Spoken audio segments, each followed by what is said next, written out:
Is present. So I'm going to call the meeting to order, and I'd ask you to come in and take a seat.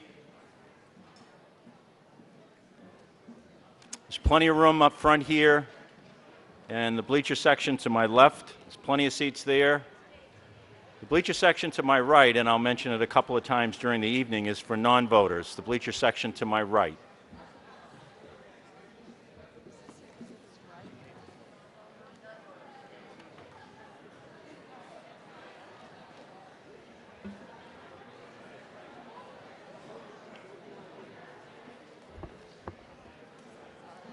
Plenty of seats up front.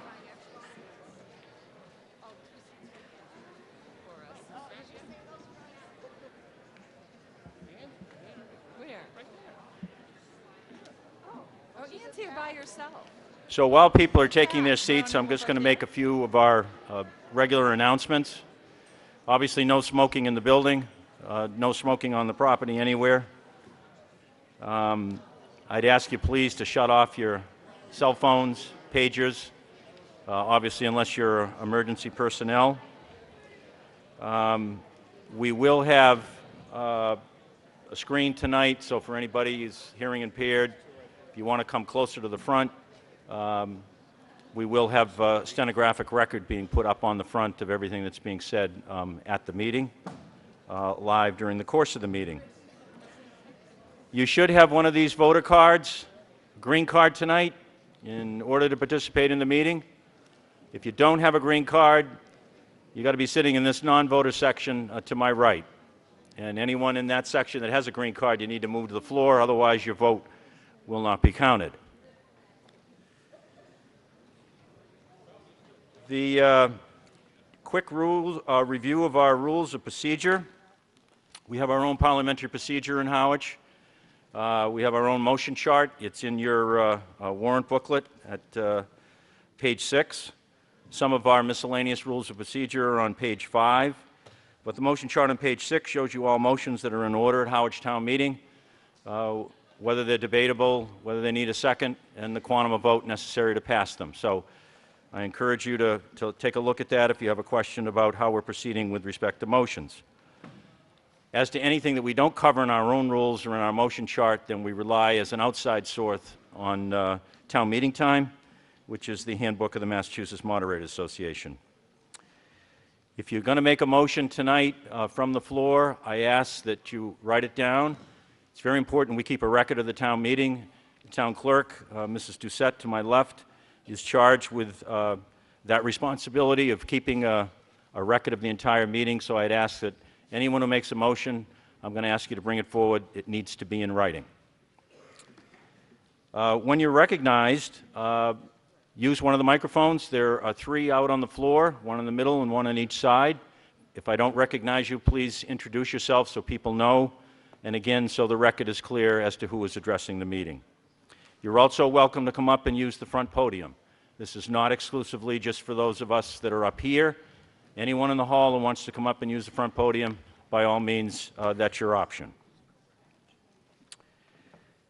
The process we follow on each article is that I will read the article. I will then go to the Finance Committee.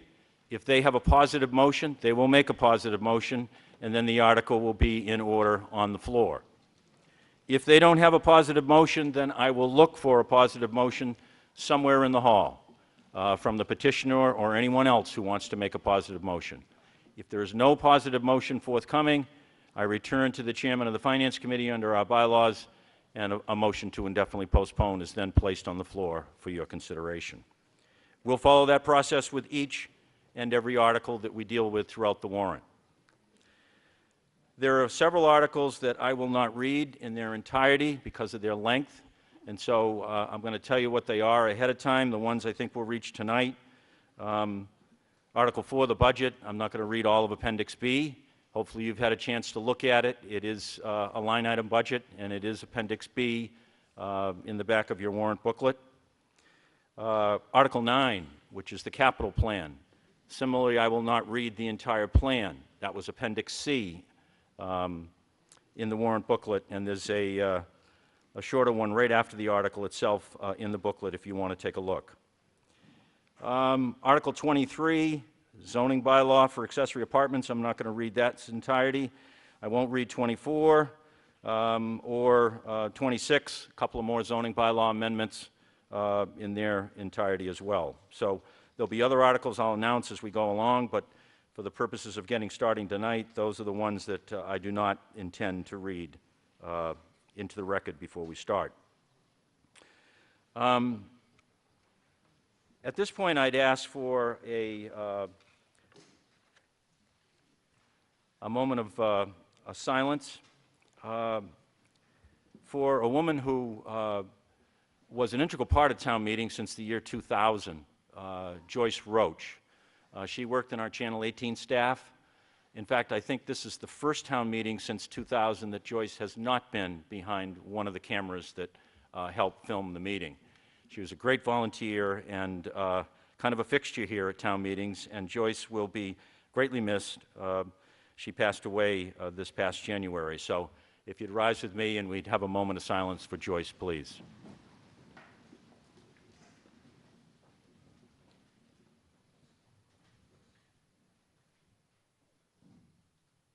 Thank you. And why don't you remain standing and we'll do the Pledge of Allegiance to the flag. Please join me. I pledge allegiance to the flag of the United States of America and to the republic for which it stands, one nation, under God, indivisible, with liberty and justice for all.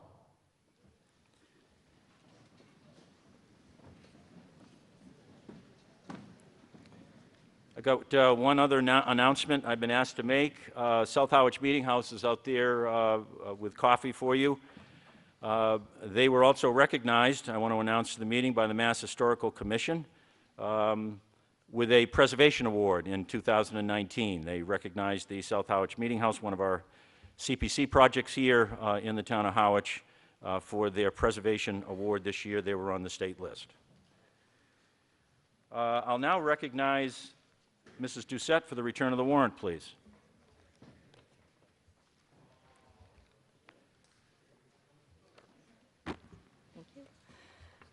Commonwealth of Massachusetts, Town of Harwich Annual Town Meeting, May 6, 2019, Barnstable County. To either of the constables of the Town of Harwich and said county, greetings.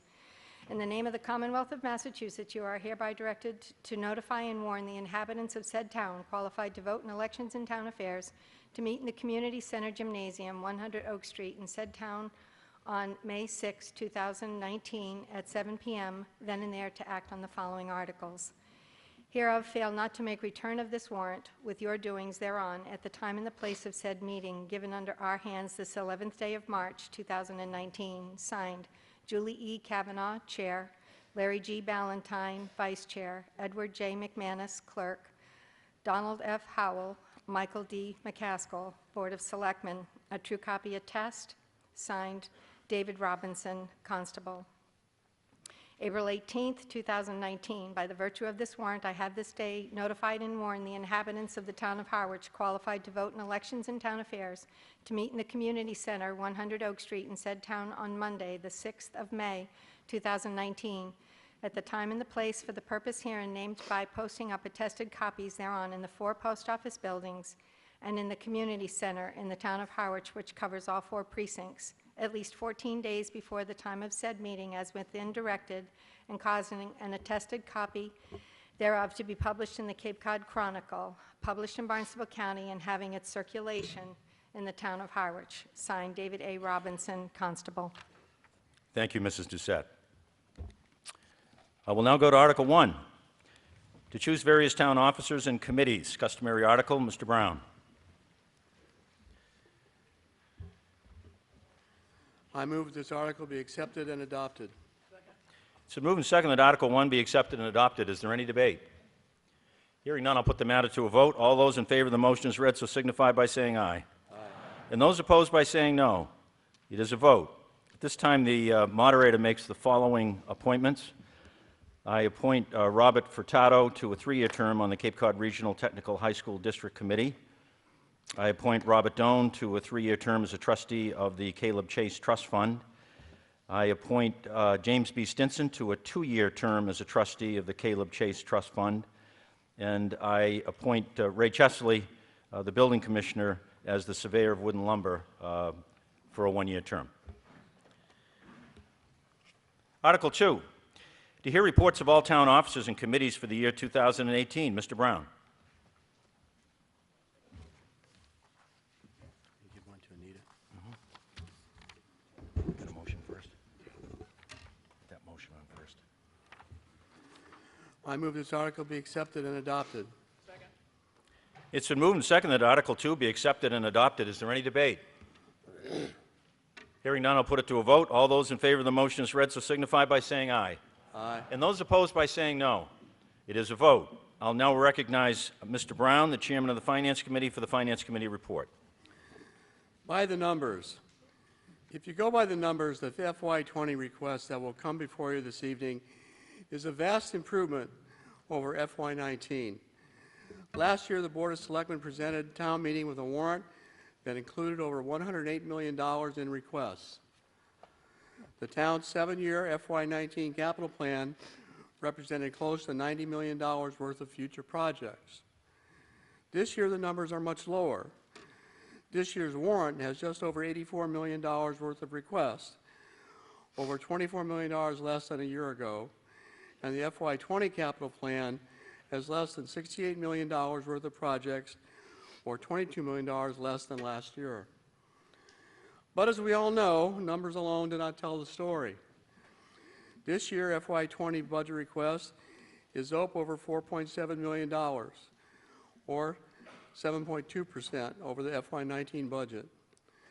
The biggest single contributor is the $1.2 million, or 26.4% increase in the town's debt service. Making this situation worse is the amount of debt that has been authorized by the voters of Harwich but has not yet been issued. It is in the tens of millions of dollars. The boomtown population of the 70s, 80s, and 90s that drove the town's financial engine has stabilized. And now we live in a town that has had close to the same population for 20 years. Close to the same population, but the younger members continue to leave, and the rest grow older. For 20 years, steady yearly increase of 2.5%, 2.5%, and 2.5% have been borne by the same number of people. And as you may know, a $100 bill grows to become over $163 bills within 20 years of using Prop 2.5. It's not a stable system. The Finance Committee is recommending an FY20 budget that maintains the service levels in the FY19 budget. A much-needed increase in staff for the technology department is being offset by a reduction of staff in the town engineering department. In several departments, salary levels have been increased to help the town keep experienced employees from leaving to join surrounding towns that offer higher salaries. The Finance Committee would like to thank the continuing efforts of the Town Administrator, Town Director of Finance, the Board of Selectmen, the Monomoy School Committee, as well as all the department heads and employees that helped to shape the FY20 budget. And most of all, we thank the many volunteers that contribute tirelessly to the success of our town. Thank you. That's it. That's it. Thank you, Mr. Brown. Article 3, see if the town will vote the salaries of the elected officials of the town for the fiscal year commencing July 1, 2019 and ending June 30th, 2020 as follows, and to act fully thereon. Selectmen 5, $2,400 each. Moderator $1,000. Water Commissioner 3, $1,000 each. Library Trustees 7, $1,000 each. Town Clerk $101,474. Mr. Brown. Mr. DeCosta. I move that this article be accepted and adopted as follows. Selectmen 5, $2,400 each. Moderator $1,000. Water Commissioners 3, $1,000 each. Library Trustees 7, $1,000 each. Town Clerk $101,474. I hear a second? Motion has been made and seconded. There are no changes from what's printed in your warrant. Is there any debate on the motion? Hearing none, I'll put the matter to a vote. All those in favor of the motion as read so signify by saying aye. And those opposed by saying no. It is a vote. Article 4. See if the town will vote to raise and appropriate, transfer from available funds, or borrow such sums of money as may be required to defray the town charges for fiscal year 2020 and to act fully thereon. Mr. Brown. I move that this article be accepted and adopted to fund the annual operation of the town, and that $39,593,836 be appropriated for the purposes listed in Appendix B under the column titled Town Meeting Budget FY20 with the following adjustments. Line 64, reduction, police salary and wages, reduction of $7,080. Line 68, increase fire salaries and wages, increase of $3,297, excuse me. Line 117, increase library salaries and wages, $5,143. Line 42, increase town salary wages and salaries and wages, $4,775 increase. Increase administrative salaries and wages, $6,250 increase, for a total adjusted appropriation of $39,610,572, less line items for unappropriated state, what is $284,678, Cape Cod Commission $203,498, and county assessment $200,000, $13,571, and further to raise this appropriation sum of $38,908,525 be raised and appropriated. That's $38 million, Jack. $38 million. We wish it was $38,000.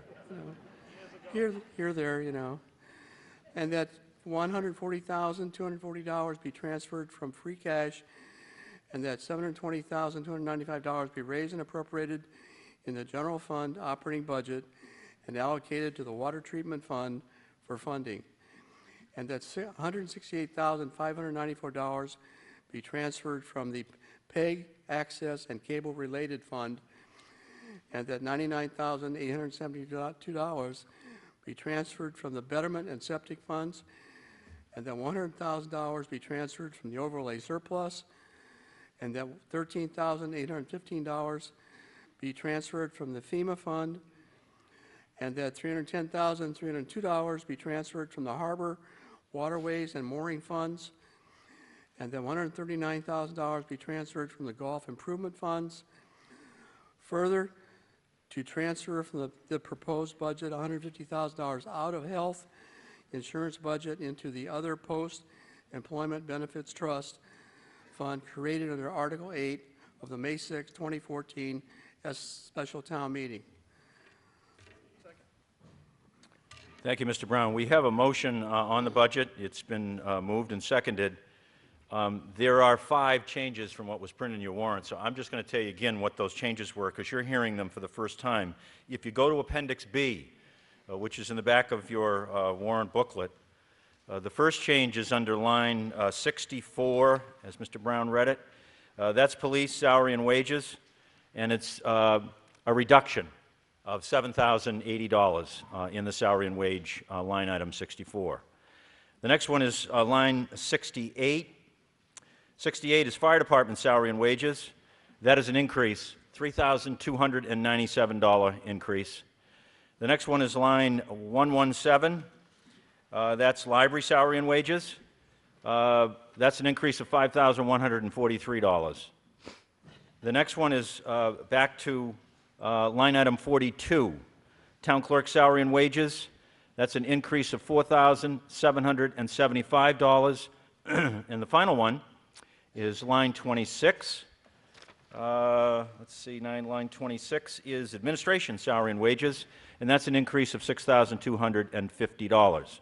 So the new total budget number is $39,610,572. It's less the unappropriated accounts that Mr. Brown referred to, the state, Cape Cod Commission, county assessments, And then the total to be raised under the appropriation is $38,908,525. Is there any debate on the budget motion? Yes, sir. Mr. Moderator, my name is Stephen Noyes. Mr. Brown mentioned millions of dollars in debt. Do we have a figure of how much debt we are actually in and the amount of interest that we are paying on that debt? Question is, what's our total indebtedness and what's the total interest we pay on it, if anybody knows? There are a number of articles that are coming up that are asking to borrow as part of it. Mr. Clerk, Town Administrator. Thank you, Mr. Chairman. I am also not only your town administrator, but I'm a newest resident of Harwich, so it's nice to be here in two capacities tonight. Very good, thank you. To your question, it's about $74,722,354 is what we have in total outstanding indebtedness. That includes the remaining balance on the Monomoy Regional High School project and then the Cape Tech project as well. The average of the interest is anywhere from 3 to 3.5%. Do we have a money amount on that? On the amount of interest, no. No, I mean, if you owe $74 million, how much do we know how much we are paying in interest on that amount each year? We're going to get you a P&I number in just a second here. Thank you.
For those of you standing in the back, there's plenty of seats up here in the front.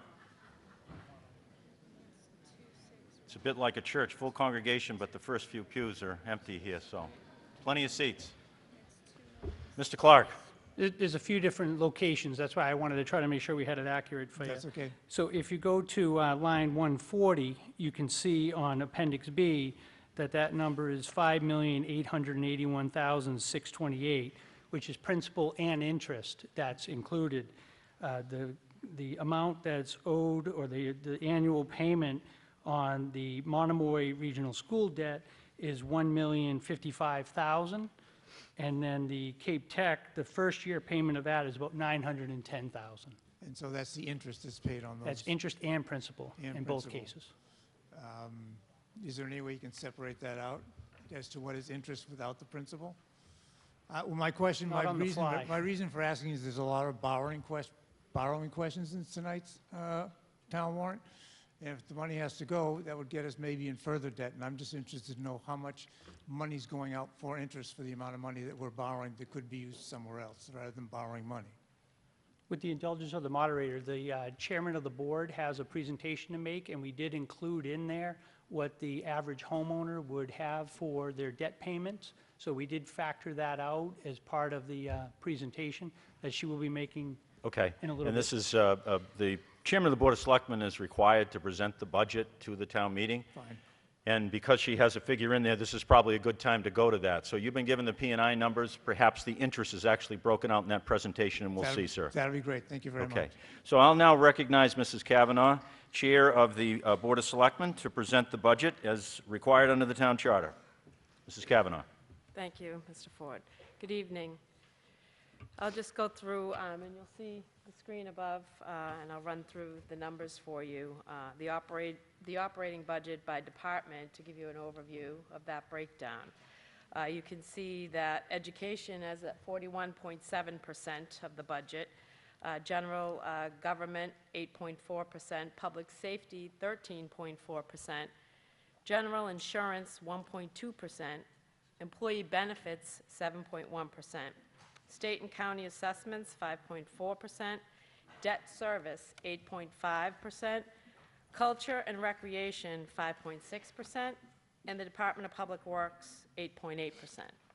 And then to the next slide, you can see the source of those funds, which are real estate and personal property taxes represent 76.3%.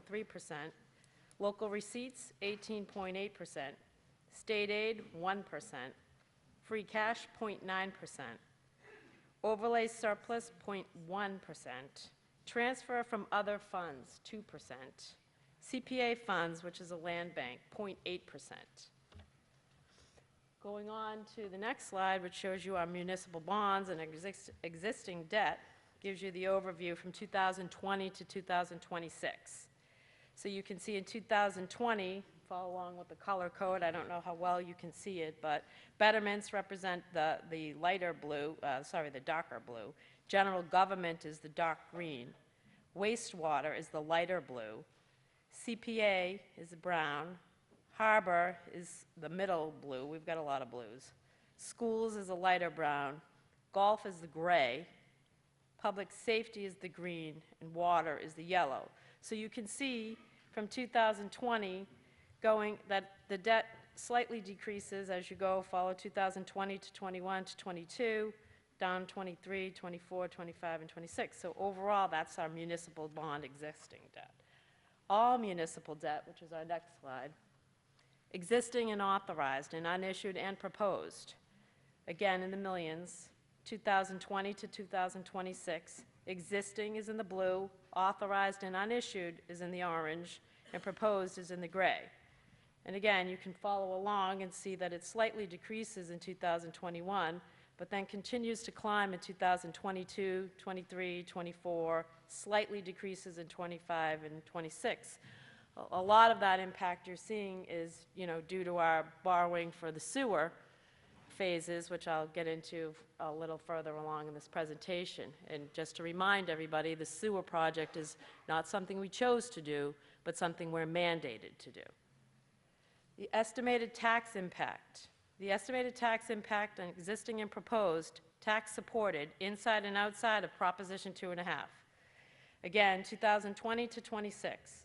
You can see along we go from 2020 up to almost 575 million. We go down 2021, we're about probably 60. 2022, 23, you see a climb again and starts to descend slightly, 2025 and 26. The next slide represents the sewer project and shows you the treatment and effluent charge facility that we're in combination with Chatham, and that's again to reduce the impact of the overall cost that the sewer program has on every taxpayer in town. We've partnered, just like we partnered with Chatham for the bridge over in Pleasant Bay. This is a way that we can save some funds. We're qualifying for lower interest rates on our loans. We're working hard, doing whatever we can to try to reduce the overall impact of the sewer project to the homeowners in town.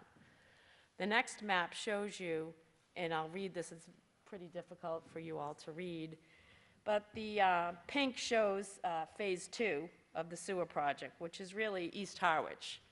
I'm a resident of East Harwich, so I'm slated to be sewered, and it's, it's a difficult task for all of us in East Harwich as the first portion of the town to be sewered, but it's a reality we all have to face. And we're doing, again, our best to try to figure out ways to best help taxpayers by low-interest loans, et cetera, through the commission and any other ways we can qualify and continue to qualify for better interest loans. Another portion that your money is going to is, as you all know, we have a brand-new high school in town because Harwich High School was outdated and needed to be replaced. So now we've got Monomoy Regional High School, a beautiful new facility that I don't think anyone in town would say that our children are not really flourishing in, and it offers great facilities. And overall, we're seeing an enrollment that has not seen our children flee Harwich to Nauset or other places. We're building great programs in Harwich, and I think we should be proud for Harwich and Chatham. Cape Cod Regional Technical High School, another debt that we're incurring, but it's necessary. The school is in need of replacement. Overall reconstruction costs and new building was really a no-brainer. So Cape Cod Regional Technical High School is another part that your tax dollars are going to, and you'll see that this is the proposed new building. Allen Harbor project, the bulkheads, the docks, parking lot, and revetment wall. Again, investments in our infrastructure that are necessary. Witchmere Town Pier project. Not sure how many people, have been down, but overall, our piers, our harbors, they're all important pieces of our town. 3 harbors, 1 port. We have to invest in our future. I know it sometimes people question, but it's important. Saquatucket Harbor dredging. That was the waterside project and the dredging project and the piers. I'm sure you've all been down to see it. If you haven't, you should be down. Take a look. It's pretty magnificent what's going on in Saquatucket. So the Saquatucket Marina Replacement Project, again, that's what I'm elaborating on. We've got the land side and the water side. I want to note that, we've gotten $2 million in Seaport economic grants, thanks to our fantastic staff in town, and in particular John Rendon, who's worked hard to get us those monies, and Julian Sear and Sarah Peak, who did an awful lot to support us in getting those monies. So there you have the Saquatucket Harbor landside renovations. We had a grand opening, I should say a ribbon cutting on Friday, and you'll see the artisan shacks. Art Week was a great event in town. I hope some of you got to see the light show over at the Harwich Cultural Center at the old middle school. So there's great things happening in Harwich, and May 23rd, I believe, is going to be the day the Snack Shack opens, and correct me if I'm wrong on that date, but I believe it's May 23rd. Then we have the former Downey property that now houses the Harbor Master's garage and the facilities there that we so badly needed. Here's the garage and workshop, right on 28. Brooks Free Library. This is before the exterior preservation project, which I think everybody in town will admit we all needed to put some money into our library, and such a beautiful asset of our town. And it was really suffering, as you can see. And the next slide shows you the scaffolding during the project. Went on for quite some time. We had to have historic paint testing, which is very pricey apparently. We all found that out. And ultimately, you see after the project, which the library looks terrific and just a beautiful new spot for us to focus on in town that was once beautiful, through your tax dollars has been restored. And overall, I think we can all admit that, these are important investments in our town and our budget, and it's numbers that we're looking at. The overall impact to the average homeowner for the average house at $394,800, the average home. The impact to that taxpayer is $327.78 for the year. So, thank you. Thank you, Mrs. Kavanaugh. Before I get to you, sir, I think it was Mr. Noyes that was up. I didn't see any further information, Mr. Noyes, on the interest. I asked about it. I don't think we're going to get a further breakout. If we can come up with one up here, we will. But I didn't forget you, but it wasn't part of that presentation. Yes, next gentleman at the mic. Yes, I have several questions regarding the revenue. And your name, please? John Holman, Holman. Questions related to the cash flow. The real estate taxes look like they're going to be about $4 million higher. And that's an 8.2% increase. I know it's, excuse me. I know that it's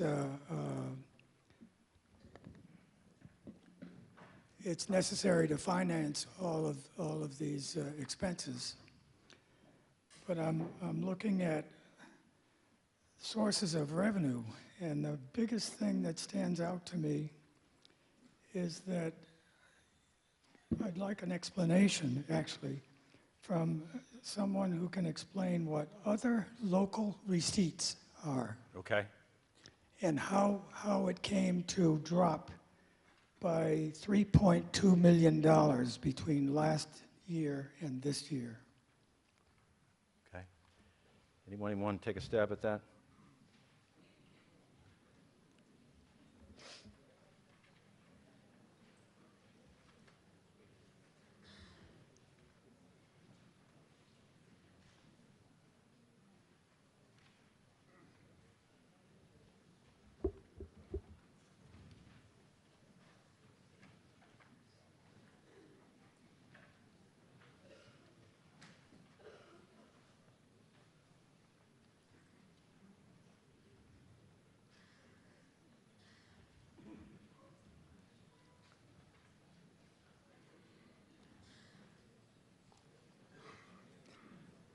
I'm taking this information from page, Yeah, I saw it. It's in the warrant booklet. from the Appendix B Right. of the budget.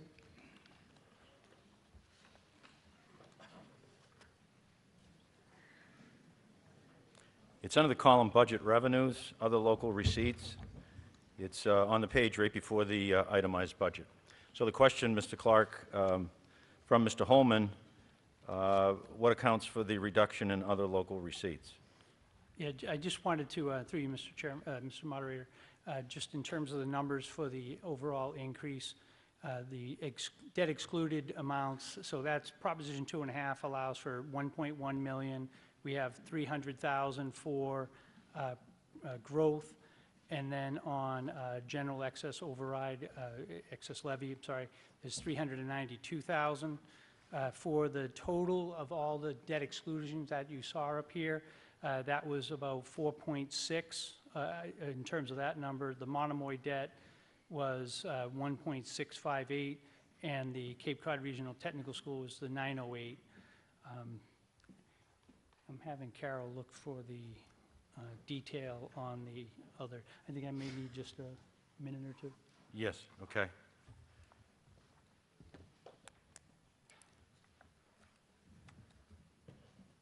So if, I guess they're working on a response to your question, Mr. Holman, the reduction in local receipts.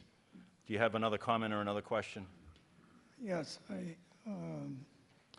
my question is, there was some discussion about assessing a rental tax for people who are renting their homes for people to come down for the summer vacation. Is there any change in that? Mr. Clark, the room occupancy tax, the gentleman's asking whether there's any change in that. Thank you, Mr. Moderator. In my budget message originally as a town administrator, I had put in that tax is part of state law, so that's coming. So that will be in effect for July 1. And the existing rate is 4% on hotel and motel as it exists now. What I had proposed as the administrator was to go from 4% to 6%, and the Board of Selectmen did not accept that recommendation. So the tax will be going in from basically the 4% that we have is for hotel and motel right now. That will be expanded to short-term rentals.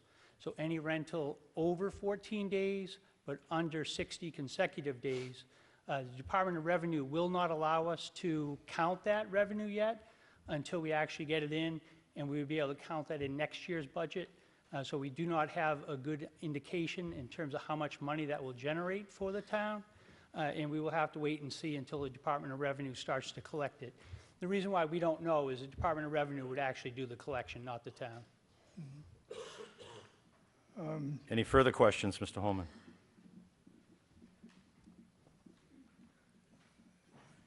I think that's the key things that I wanted to hear about. Okay, and as soon as I have some more information on the local receipts reduction, I'll announce it. Thank you. Gentleman in the middle. Hi, Rich Cafagna from East Harwich. This is questions for Madam Chair. On the East Harwich sewage hookup, do you know what the cost is per resident for that hookup to the main line from septic? The individual cost? So the question from this gentleman was with respect to the East Harwich sewer, any idea what the average cost might be for a homeowner to hook up to the sewer? So the average cost is going to be $7,000 to $10,000. It will vary depending on the hookup itself and, you know, the length of the run, et cetera. That's the estimate, 7,000 to 10,000, sir, average. This gentleman here. Mark Denon, 9 Mid-Pine Road. I think some of you may have remembered the recession in 2007, perhaps not. But you may have remembered the recent government shutdown. After only a week, we saw people in food pantry lines because depending on the source, 40 to 60% of the population lives check to check. Now, not considering an economic manipulation or a crisis like that, just one terrorist attack or one natural disaster can plunge the regional economy or the national economy into a recession. And as we all know, resort areas are hit the hardest. Second houses plunge in value. I know that. I bought my house here on the Cape during the recession. I was the only bidder. And the guy that sold me his house or lost his house, he lost approximately 45% from what he paid. It's a terrible situation. So my question is, has the town done any risk analysis? Or are we just presenting a budget which is just fiscally possible during a perfect economic climate? Or one that is not sustainable when there is a downside? And I'd like to hear what kind of risk analysis has been done and has been considered in formulating this budget, and what you will do if you have to make the tough decisions, because it appears to me every year we have these presentations where people say, well, these are absolute minimums, we must have these. But yet we also know that when times get really tough, all of a sudden we can make cuts. And I think the town should, instead of kicking the can every time, we should start making those tough decisions now. I think you will find that people overestimate their ability to perceive risk, and they underestimate what it takes to avoid it. And by doing so, they create more risk. I vote against the budget. I recommend other people do as well. Thank you. Please, excuse me, please hold your applause. Please hold your applause until the end. Thank you. Further debate, Mr. Koukounis. Oh, the gentleman was over there was waiting if you want to go to him. I'm sorry. Thank you. First of all, I want everybody to know I lost a lunch bet because I bet that I was going to be the only one that was going to get up and speak on the budget, because having been an avid town meeting goer, it seems that we just breeze right through this. But I stand here tonight, I was actually going to make an amendment, a number of amendments. But I realized that that's really not the right thing to do. We should not be formulating a budget on town meeting floor. Formulating a budget is something that takes a lot of time, takes a lot of discussion, and it takes a lot of give and take. So I'm basically going to just restrain my comments to the fact that this has got to stop. Basically, it has to stop. $39 million operating budget is too much. We're taking in this budget not only step increases, COLA, but there's a new compensation plan that's been factored in. So a lot of the salary and wage lines have been gone up. I understand that there's an argument that we need to be competitive with the neighboring towns, but to at what point, though? As the gentleman before me just spoke, and by the way, thank all the speakers that got up, because again, I really did believe I was going to be the only one. I watched the selectmen's meetings. I did not attend any of the Finance Committee meetings, but you can look in your book. There are very no votes. During one of the Selectmen's meeting, our town administrator said that when he presented the budget, he had cut requests. Well, cutting requests is not cutting the budget. Any department head can come in and ask for $5 million more than they got last year, and basically, well, we're going to cut that $5 million out. That's not a reduction of the budget. What we have to do, and I'm really going to call on the carpet our current selectmen and our current finance committee. Quite frankly, I don't believe they're doing their jobs. I don't believe that they looked carefully enough and worked hard enough to reduce this budget. We are on a runaway train. Make no mistake about that. You have just heard a number of capital projects that have been approved, and you all have probably felt a little bit of increase in your taxes. Well, I got news for you. We haven't yet felt the impact of the $30 million plus that we voted for the septic last year. I believe the comment was made by the Finance Committee chair. $180 million was requested last year, and I believe we passed all of it. Oh, this year they're only asking for $90 million. Where are we going with this? Where are we going with this? It's not our job to sit here and tear the budget apart. I actually had some department heads, because they heard through the grapevine that I might be making amendments tonight. They're concerned that I was going to take 1,000 out of here and 1,000 out of there and try to cut the budget. This is not the place to do it. Mr. Ford, my last closing comments are going to be to you. You're the appointing authority to the Finance Committee. I think you're going to have some vacancies coming up soon. I hope you do your due diligence and you appoint people to the Finance Committee that are going to do their job and actually start cutting the budget. And I stand here before you for someone that has done it. My 4 years at the county commissioner, I presented 4 years in a row a 0.29% increase in the budget. 0.29%. That is unheard of in the Commonwealth of Massachusetts. Don't tell me it can't be done. It can be done. And unfortunately, by the judgment of this crowd tonight, I'm going to warn the selectmen and the Finance Committee, be careful, because one of these town meetings, we're going to vote the budget down.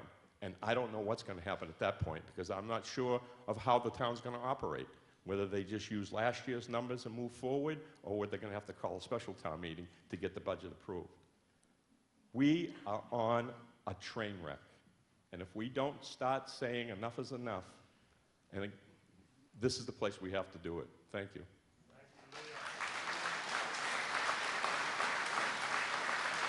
Mr. Weiser. Is there somebody over here that's been waiting? I see somebody there. He's looking back. Sorry, I don't see anybody. With all due respect to my colleague, Mr. Kukunis, I'm sorry.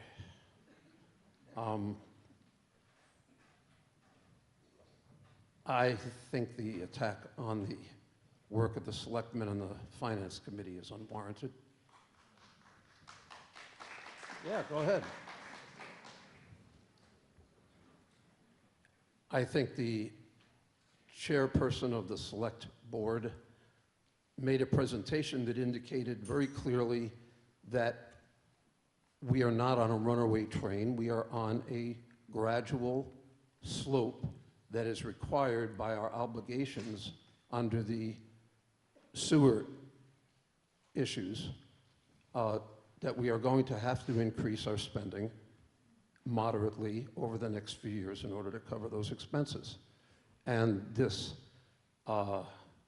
extreme rhetoric about train wrecks and imagine spending $1 million a day, $1 million a week, as if just pulling a number out of the hat or wherever it was pulled out of actually represents an appropriate criticism of the spending measures that are being proposed. I just think this is irresponsible, and I hope that people will examine the budget on its merits and not on the tactics that are being applied by certain individuals. Thank you. Further debate? Yes, sir. Gary Conroy, 235 Bay Road. I really believe this current road we are on is unsustainable. We're spending way too much money. We have one of the highest tax rates in all of Cape Cod. And if we just averaged the tax rate of Cape Cod, we would be spending $1.7 million a year less than we do today. So as I looked at that chart on capital outlay, it looks like we should freeze any more capital outlays approvals over the next 5 years. We cannot afford this budget. We cannot afford this growth in spending. And at some time in our life, this has to stop. Thank you. Any further debate? Yes, sir. Duncan Berry, 37 Main Street in West Harwich. I just wanted to reiterate some of the macroeconomic arguments that are being made here about our budgeting process. If you look at the indexes on the last page of Appendix B, you'll see that it's an 11% increase in spending. We're now on a tear in this country with a 4% economic growth. So our budgeting is outstripping a high-functioning national economy by 300%. So my argument is simply that the belief that we can outrun that with a debt service twice the annual income, twice the annual budget, is foolhardy. And although I don't think that we're at like the kind of blast crater scenario, I think we need to really look at trimming back the rate of growth, which is going to mean making a few hard choices about big things and a lot of easy choices about smaller things.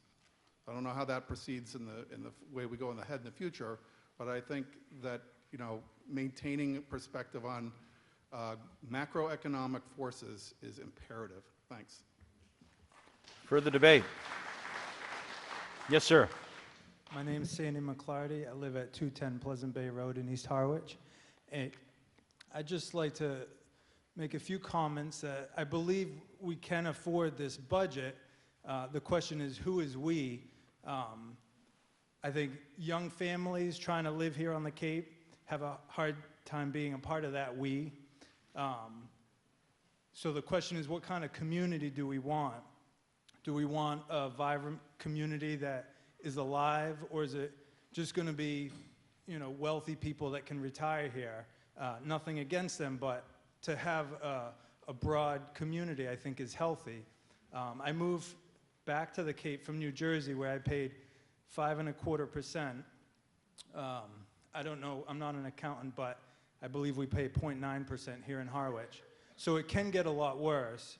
And one of the things I saw in New Jersey, Mercer County, where I lived, was a lot of fire buildings, fire department buildings, a lot of infrastructure. And again, I'm not an economist, but I see a trajectory where young families are going to have a harder and harder time living here, not just because of the cost of homes, but because of the tax rate going up.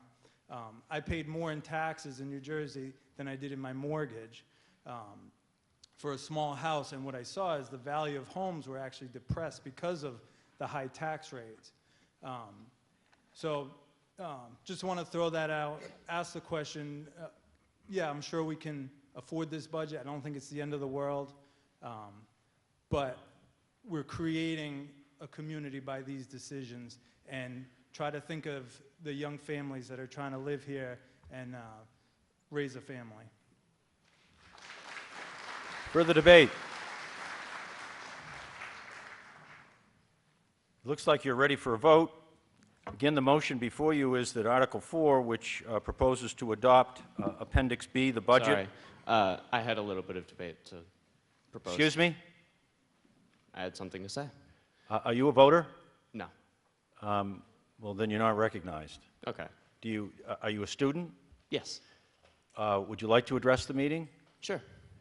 Does anybody have an objection to this young gentleman addressing the meeting? The floor is yours, sir. Huh?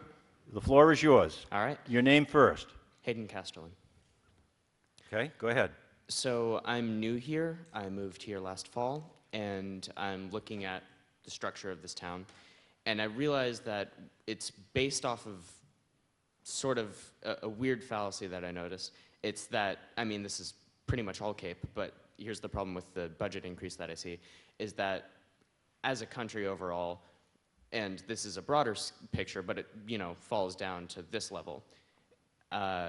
We're increasing GDP, but we're also increasing wealth disparity, and like he was saying, with young families, it's very hard to live here. I live on the apartment in Main Street, 718, and it's, rent is, you know, getting higher, and once again, people come here to buy secondary houses, and I think raising the budget is, I don't know exactly how to say this, but it's based off of an assumption that this is a sustainable way to keep going, and if you keep raising it, there are some things that we definitely need to do, like the sewer that is state mandated, but it is based off of like the wealth disparity in our country. It only keeps growing, and this is only going to continue to it, and I don't know. But I just wanted to say that definitely it is, he was right about this runaway train idea. We have to look at the bigger picture of what's happening in America and understand that that falls all the way down here, and we can't just increase our budget and not realize that, I mean, once again, paycheck to paycheck, around 64% of Americans can't afford a $500 emergency. So we're not investing in our people, and that's leading to automated jobs and stuff like that that people aren't really talking about. But it comes down to this particular area, like the Cape. People are building houses and no one's buying them. Boomers have this economy, they've created their dream homes and they can't sell them, and this place is not sustainable. I just want to let you know.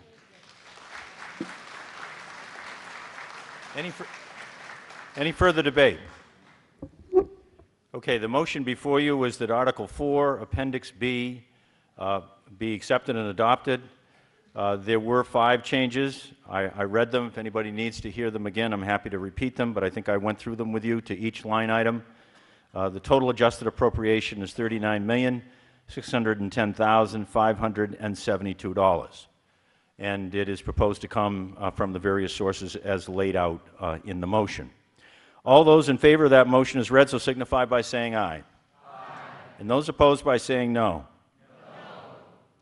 I rule the budget carried by the necessary majority. If there are 7 people that question that, I'm happy to take a standing count. I see 7. So I'm going to need some tellers. Mr. Evans, would you help? Ms. McCarty, would you like to help, sir? Volunteer? Great. And your name?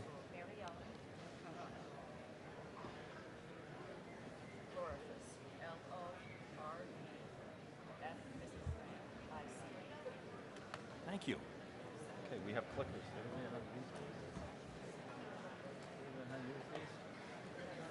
Your name, sir? Jonas. Yep. Jonas Robinson.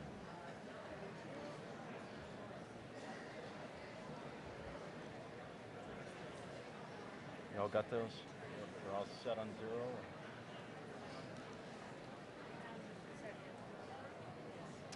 Raise your right hand.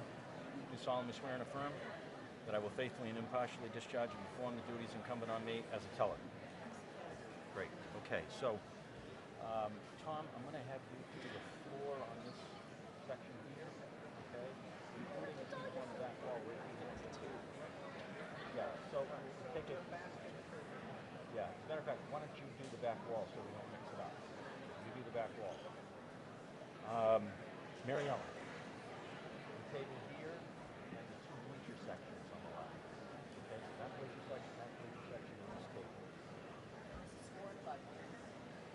for the budget. I'll call people in a minute. They all have to stand up, they'll hold a green card, you count every green card you see, you'll report to me, and then we'll take the yeses first, then we'll take the noes. All right? Jonas, hold this table. I just want you to do the floor on this side. Okay, nothing on the back wall, Tom's doing that. So just the floor on this side. Joan, this front table, and that bleacher section down there. Not this first one, that's non-voter. Okay. Okay, we're ready for a vote. The tellers have been sworn in and they're ready to do the count. We're going to have a standing count now. All those in favor of the motion, those in favor, please rise and hold up your green card, please.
No, she's only supposed to count the side. We'll have to do it again if she did the wrong thing.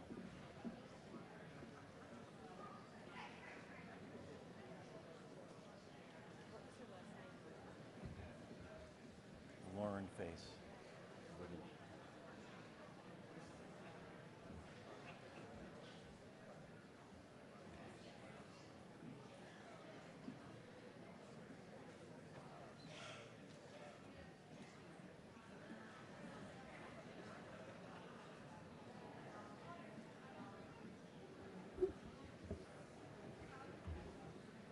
I just need to check with her.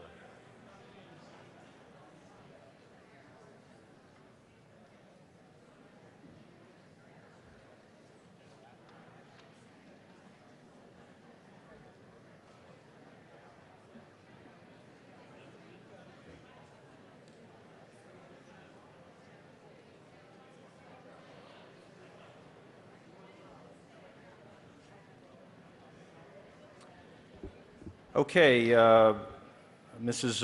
Lauren Face? 49. Mr. Robinson? 81. Ms. McCarty? 23. And Mr. Evans? 114.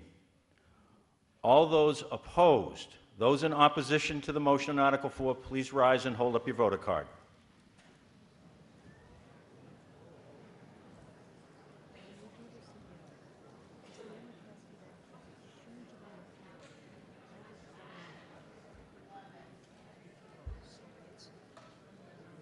Yeah, okay. All right. All right. Okay.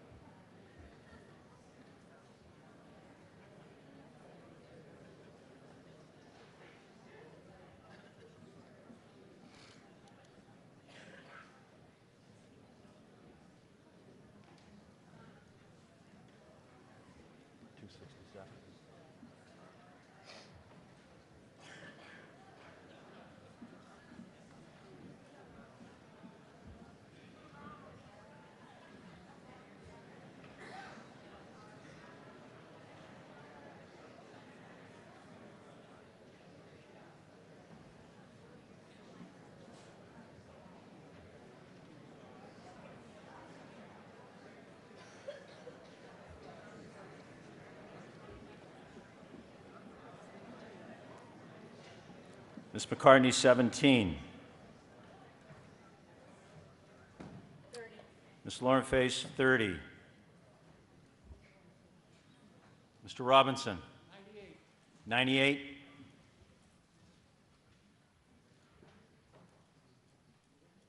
And we're just waiting on Mr. Evans.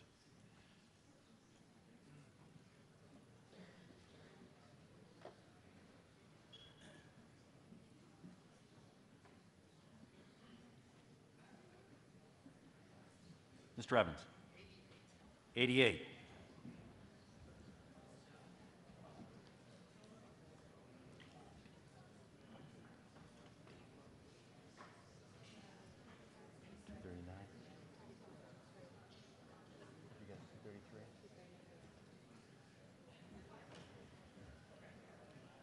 So 88,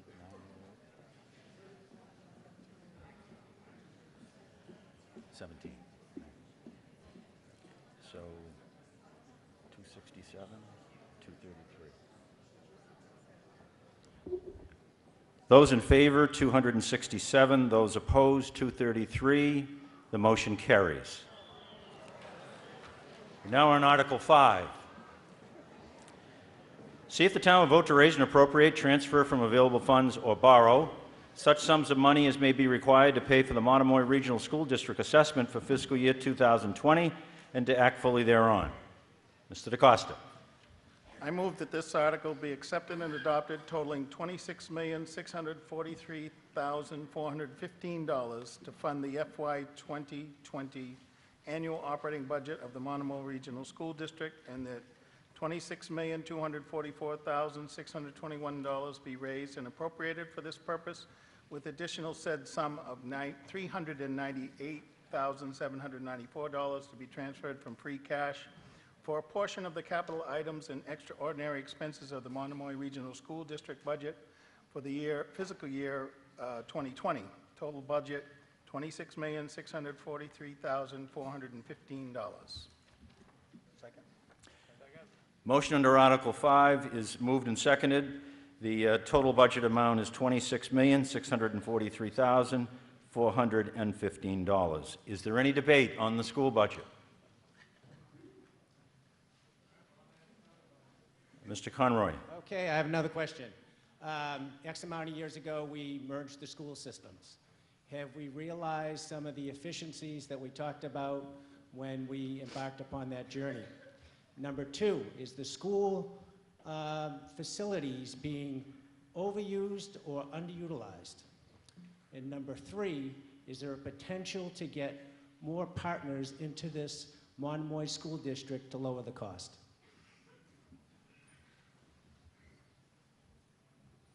Anybody, anyone from the school department here? Scott, you want to take a shot at that, Mr. Carpenter?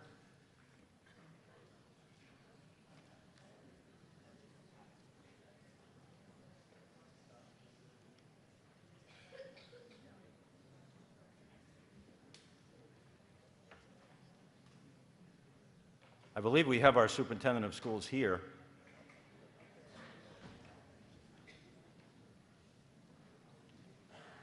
Mr. Carpenter, there were three questions, Mr. Carpenter, from the voters, that voter.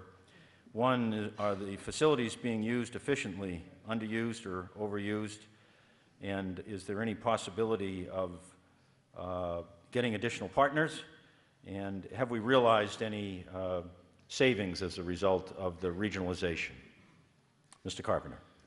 So to attempt to answer some of the questions, in terms of are the facilities efficiently used, each of the schools is full. We have a situation both at Harwich Elementary School and at Chatham Elementary School as we see the young families in our towns dwindling. The number of school-aged children is in decline, so we have some available classrooms at Chatham Elementary School, 3 this year for this coming year, and at Harwich Elementary School we see 2 available classrooms. We as a school department are looking at how we could partner with other community organizations to find a way to use the available space to hopefully provide some sort of full day, full year types of preschool type care for, for families, hopefully to, again, keep young families with us. And in terms of partnerships, I think it's a complicated thing. I do think that if the Cape continues to see more declines in school-age populations Cape-wide. I do think at some point there's going to be a need to look at further regionalization, although I suspect that that's off out there in the future. I think the two districts to our on our geographic north and west are both already regionalized, and I don't see either of those districts as a whole district actively reaching out to us, but there's not necessarily space in our buildings. We'd have to look at bigger reorganizations over Cape Cod if one were to go that direction. In terms of savings, just a couple of ways to look at some of the things that regionalization has brought to the two towns. The first was when, before I got here, the taxpayers had approved, I think it was $36 million for the construction of Monomoy Regional High School. It was done for $28 million, was bonded. So there was a big savings there in terms of what the building cost, but also for the town of Harwich, which had its high school accreditation was at stake, and it needed to build a high school with a partner to have Chatham be that partner. Chatham ends up picking up roughly 27% of the cost of that building when it's said and done. So I also think that in terms of the academic program that the students are experiencing relative to what they experience both at Chatham High School and Harwich High School, I think there are huge benefits that our families are seeing and our students are seeing that again. And I also think that if you look at the costs for Monomoy Regional over the last several years, I think our cost has been escalating less than what you've seen in some other departments. And I think that, again, it's been thoughtful stewardship that the school committee and I have had over the last several years. Thank you, Mr. Carpenter. Further debate? There was, yes, ma'am, and then I'll get to you. Yeah, Elizabeth Pellegrino, I just wanted to know how much we're spending per student, either in the high school, if it's different from the elementary or the junior high. How much is it per student that we're spending? And how does that compare with other towns? You might want to stay down on the floor there, Mr. Carpenter. This is something that's usually pretty well known. So the question is the cost per student, and how does that compare with relative costs on the Cape? I don't want to, off the cuff, give a wrong answer, but I appreciate that. Thank you. But the per pupil expenditures, you can go onto the DESE website and look up Monomoy's per pupil expenditure for this year. I've done presentations to our committee and to even our slide decks in the when we present to the town boards. Our per pupil expenditures, again, are quite reasonable. They're also less, if I recall correctly, less than either of our adjacent school districts. In fact, we are significantly below Nauset, just a little bit below DY. Was there a number that you wanted to share with us? Not off the top of my head. Okay. I don't want to give you the wrong number. So just less than Nauset and DY. Yes, ma'am. Alice Kelly from 8 Osprey Lane in East Harwich. I just ran into a story the other day about an area where the number of young children going to school was diminishing, and they were wondering whether they could even keep their schools open. And they decided that they would open up the classes to adults who had never learned to read and write. And they've had an amazing success. And people my age were sitting in classrooms with second and third graders and getting along just fine with them. And I tell you, I confess that I have regular nightmares that I did not pass my math test for my PhD in English. There was no such test, but I continue to have these nightmares. And if somebody suggested that I might be able to go to Monomoy and learn trigonometry, I just might do it. So there might be a way of increasing the availability of education at all levels with these schools that have space in them by turning to us and saying, do you want to learn French? Do you want to learn trigonometry? Did you never really learn to read and write?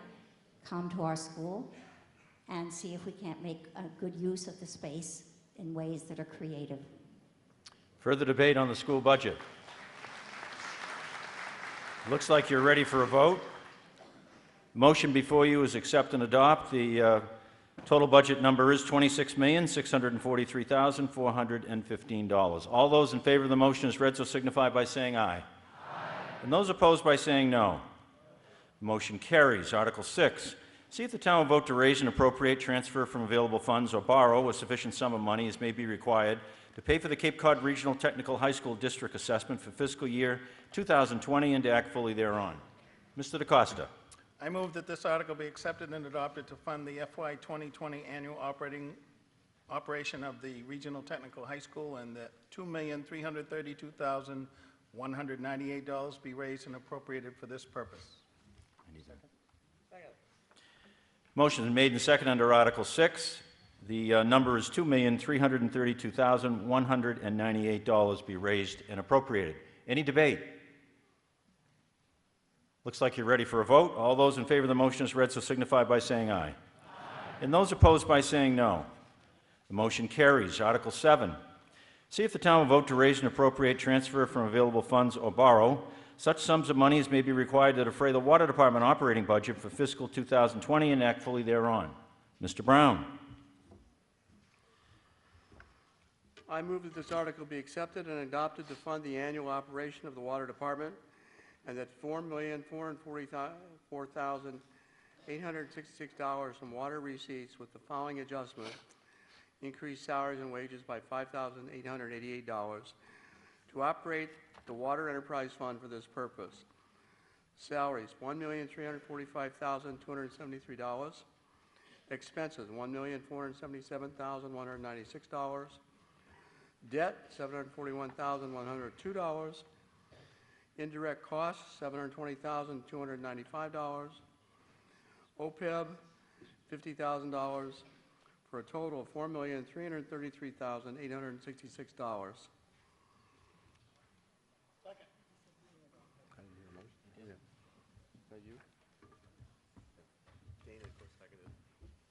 Okay, the motion's been made and seconded under Article 7. That total number, if you were trying to follow along, is $4,333,866. Is there any debate on that Water Department budget?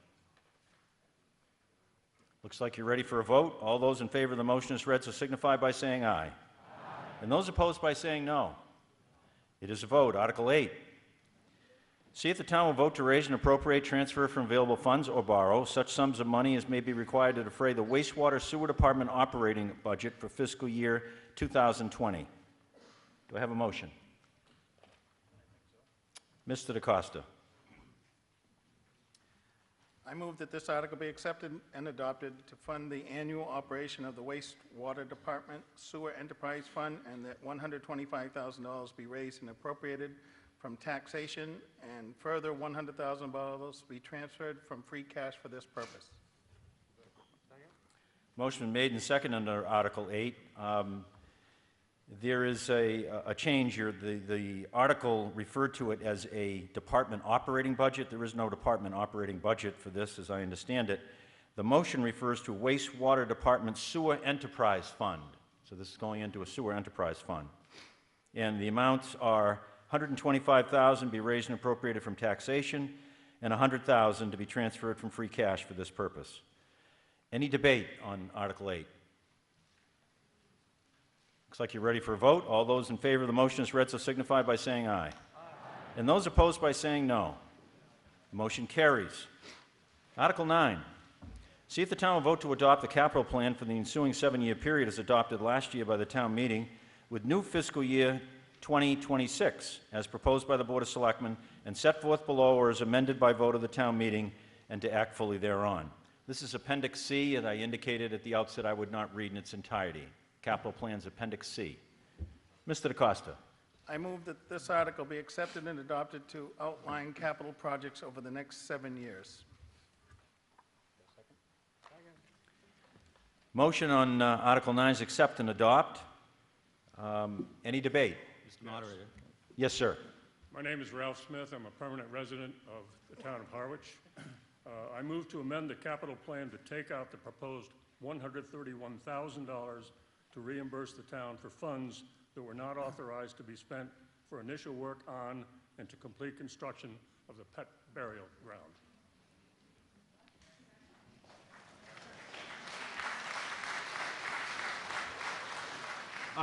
Can you bring your amendment forward, please, sir? Yep.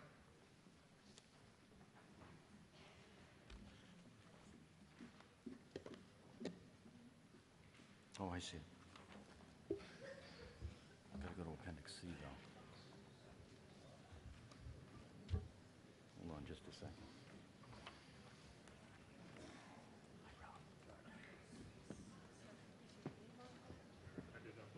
Got to put it on.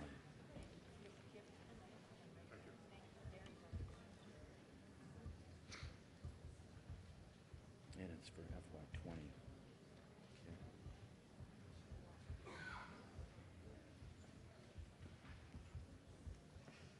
Thank you. Do you want to speak up here? You want to speak up here or use the... Okay, I'll recognize you. Okay, so we have a motion from Mr. Smith. It's to amend the capital plan that's before you for adoption. It's to amend the plan under FY20. And the motion is, I move to amend the capital plan to take out the proposed $131,000 to reimburse the town for funds that were not authorized to be spent for initial work on and to complete construction of the pet burial ground. So if you looked at your capital plan under FY20, under cemetery pet burial ground completion, there's a sum in there of $131,000. So this would, the effect of this amendment would be to delete that from the plan that's proposed to be adopted. Debate on the amendment. Mr. Smith. The capital plan, as I understand it, is just that, a plan for the spending of our future tax dollars. I realize there's an article coming up later in this town meeting on the same, there are 3 articles coming up on this, one of which would be the $131 this year to fund the, pay back the illegal transfer of money from the People's Cemetery. The plan certainly contains many worthwhile projects which are town needs. We need sidewalk and road construction and maintenance. We need to replace aging fire department and public works vehicles and equipment. We need updated police equipment. We need work on Brooks Library, and so on. We do not need to spend $131,000 for a pet cemetery. Further debate on the amendment. Mr. Sutphin, Matthew Sutphin, debate on the amendment. Thank you, Mr. Moderator.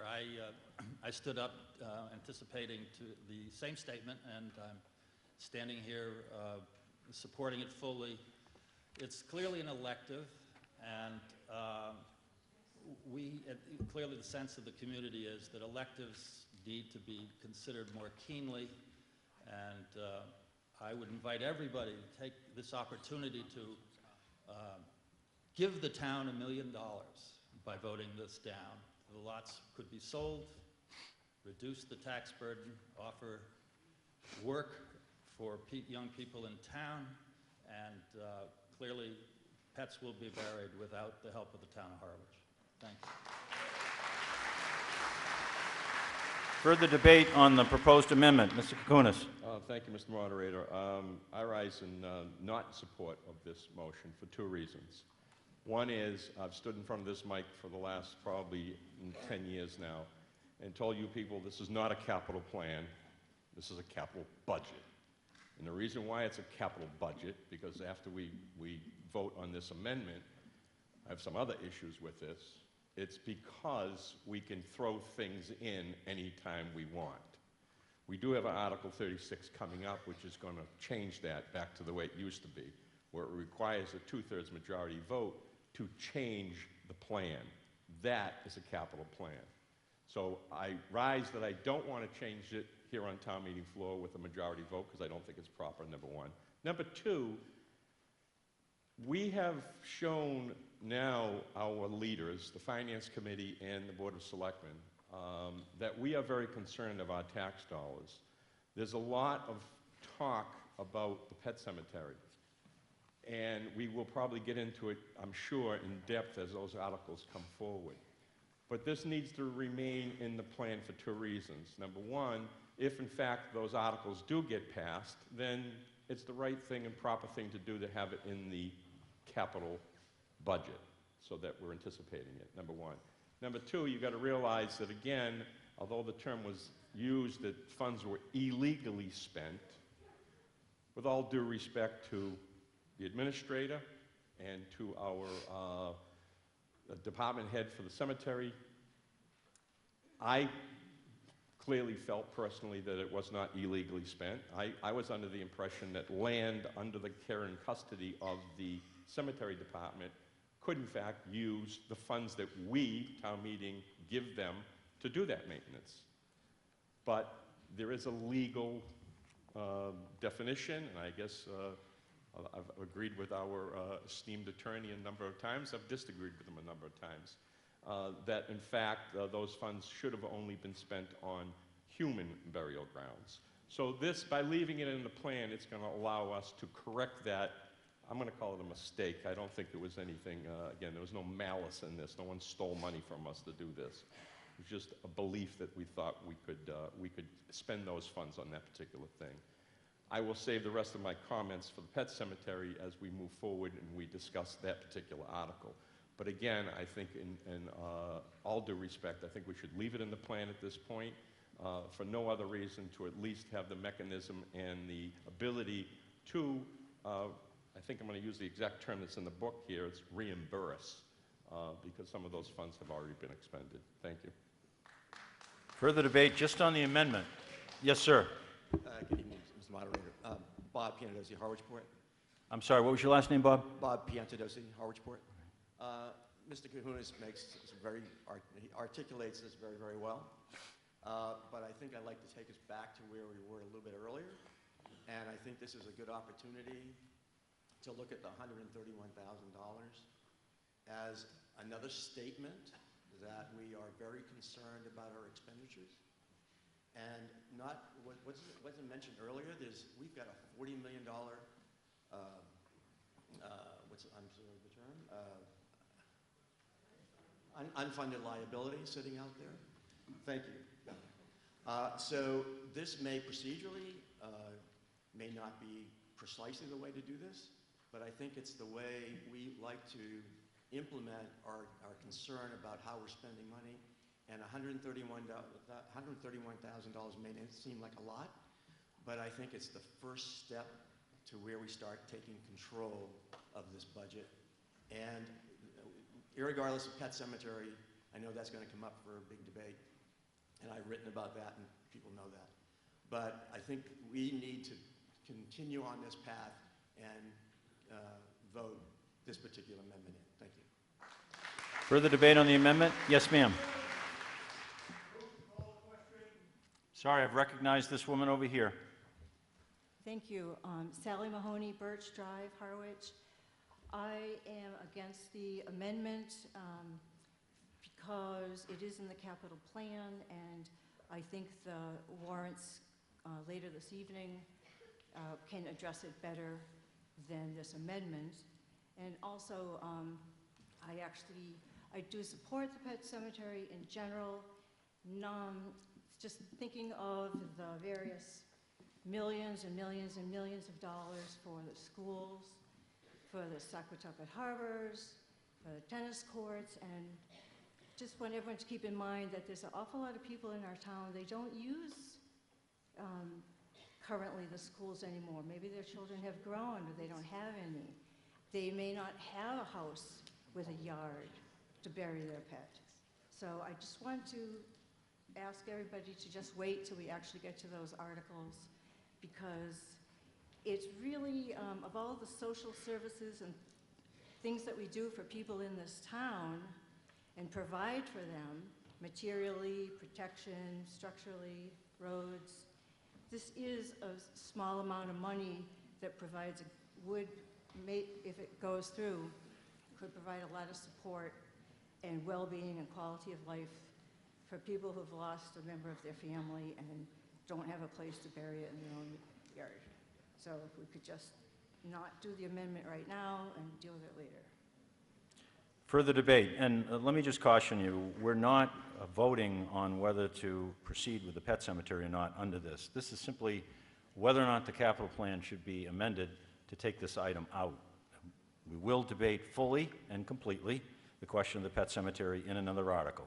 This is just whether it should remain in the plan. So, further debate on that. Yes, sir. Alan Peterson, East Harwich. I'd like to move the question. Do I hear a second? Okay, so the motion to move the question is a motion to terminate debate. It is non-debatable, and it requires a 3/4 majority to pass. All those in favor of terminating debate on the amendment, so signify by saying aye. Aye. And those opposed by saying no. It's a unanimous vote, and I so declare it. So we'll now go to a vote on Mr. Smith's proposed amendment. It was under Article 9. The main motion was to accept and adopt the plan as printed.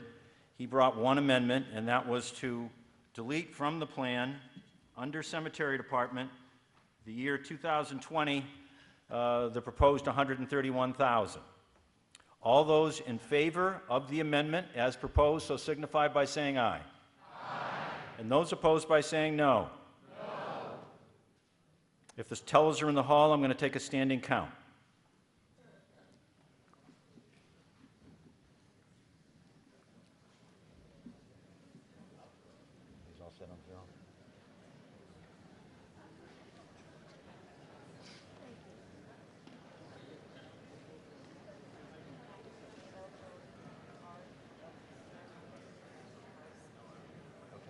So we're going to do the same sections again. Tom? We're going to do the same sections again. Tom is doing the entire back wall. Tom is doing the entire back wall. This table and the 2 bleachers. You're just this table and that 1 bleacher for now. We'll switch you later. All right. Okay, all those in favor of the amendment, and that's the amendment to strike the $131,000 under Cemetery Department 2020 from the plan. Those in favor of that amendment, please rise, hold up your voter card.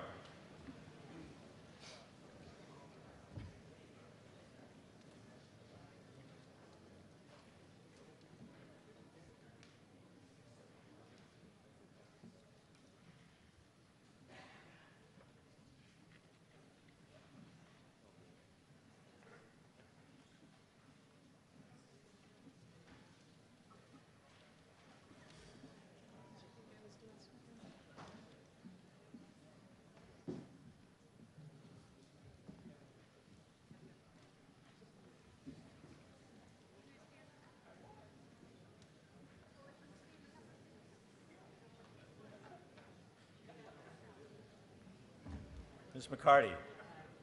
25?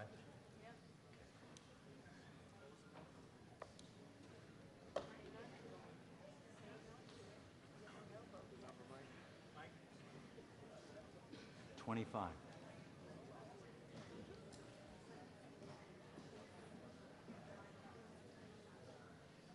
Mary Ellen? Sorry. 52.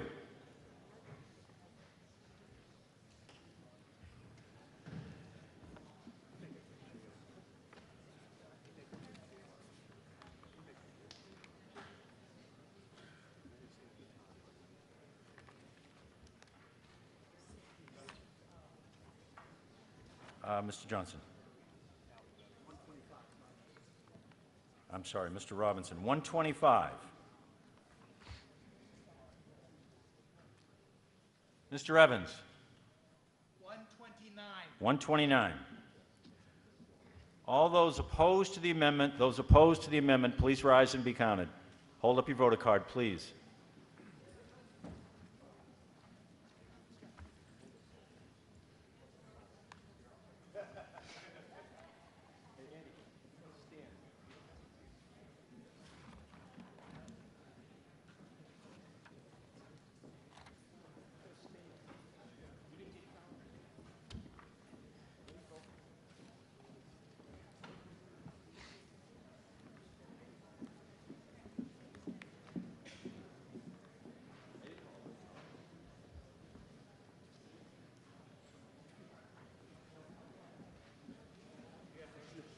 Ms. McCarty, 13.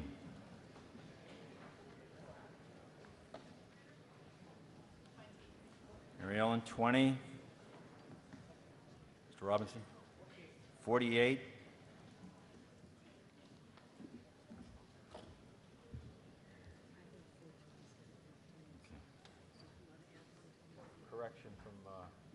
Correction for those of you following along, Ms. McCarty was 14, not 13. 14. Mr. Evans?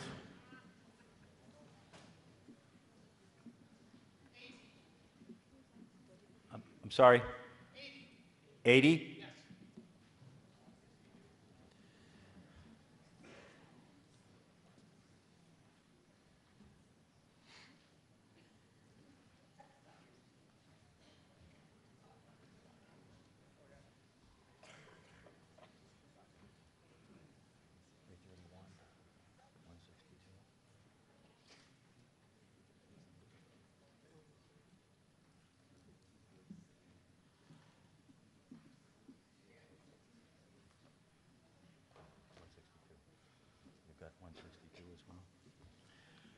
Okay, those in favor of the amendment, 331. Those in opposition, 162. The amendment carries. So we're now still on Article 9. We have a main motion to accept and adopt the plan as printed with one change, and that's striking the $131,000 for the cemetery department. Further debate on the plan, Mr. Kukunis. Thank you, Mr. Moderator. Normally I bring my last year's plan with me, but I didn't this year. Could someone, either the Selectmen or the Finance Committee, just quickly tell us what is new in FY20 only? I don't need to know any other years, but anything that was added this year that was not in it last year? And again, I apologize for not having my last year's plan with me. Apologies accepted. I'll try and get you an answer here. New items in 2020, Mr. Clerk. Just new items. Yeah, we did record that this year, so we do have it down. The demolition renovation of 203 Bank Street under administration. I'm just going to do the ones that are over 50,000, Mr. Moderator. We're just doing the ones over 50,000, Mr. Kukunis. The ADA plan for implementation town-wide of the ADA compliance plan. DPW air quality, retrofit, cultural center work. Auto extraction equipment for the fire department, pumper and ladder requests. Harbor master, that's out the out years.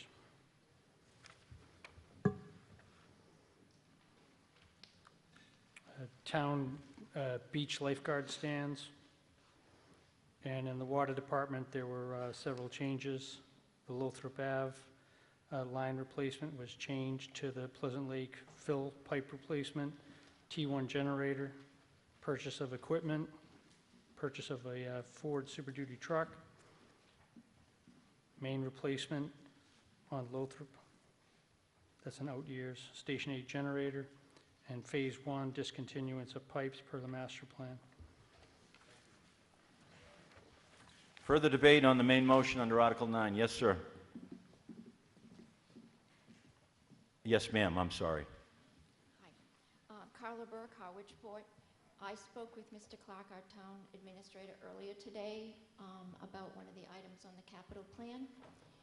It's also in Article 12 on the town warrant. It is the demolition and remediation of 203 Bank Street and parking lot improvements for $60,000. So Mr. Clark described the work that was proposed to be done and gave an explanation of what was meant by parking lot improvements.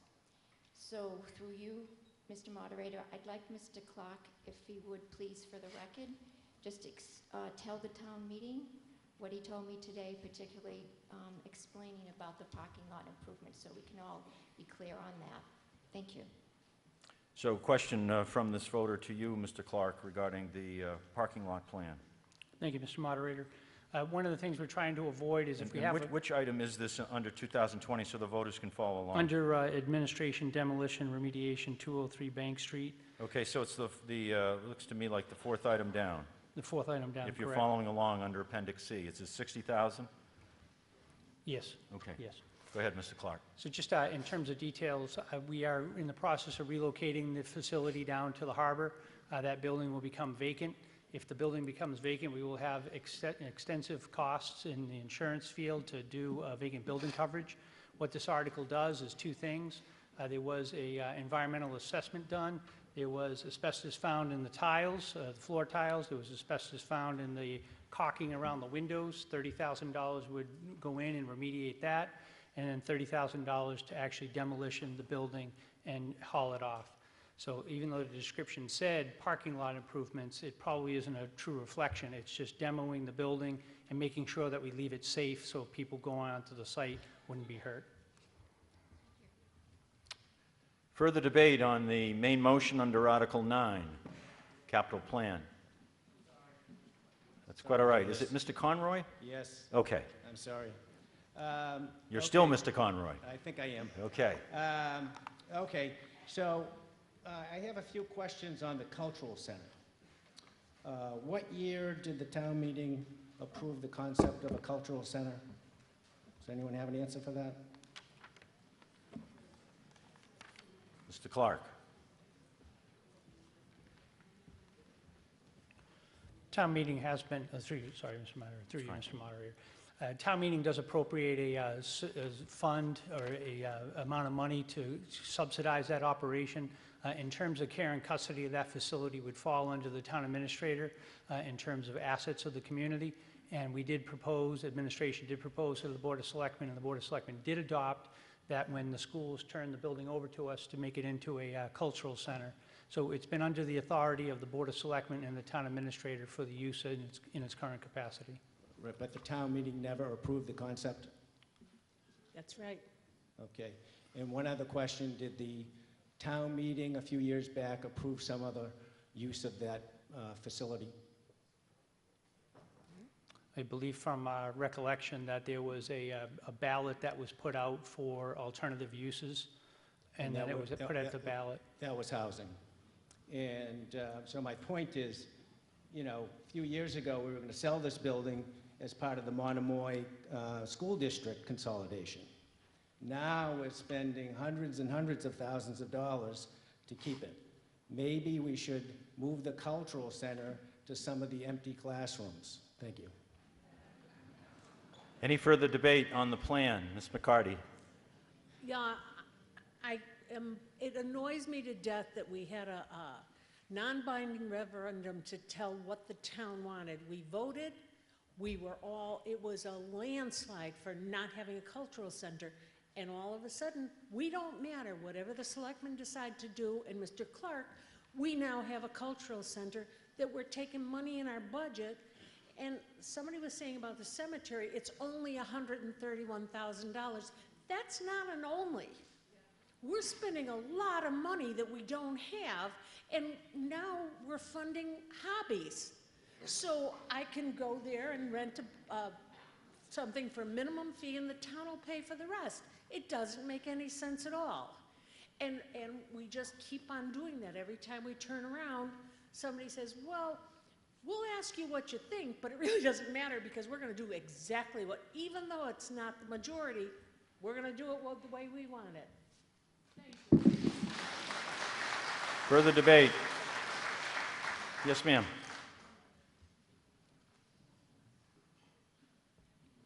I'm Meg Zacks at Mellow Lane. I don't know if it was last year or the year before, I heard on the radio that Massachusetts gave a grant for a cultural center several places, and Harwich was one of them. I don't know how much of that you got, but there was a grant of some sort, way back when. Mr. Clark, question on a grant, cultural center. Thank you, Mr. Moderator. Just to the point earlier, we did receive an estimate. If we left that building vacant, the coverage would have been $225,000 per year to do nothing with it. So the option of doing nothing really was not an option. In terms of the grant that we did receive, we did put in for, through the Cultural Council, we put in to have a grant to have a cultural district identified in town, which is Harwich Port and Harwich Center.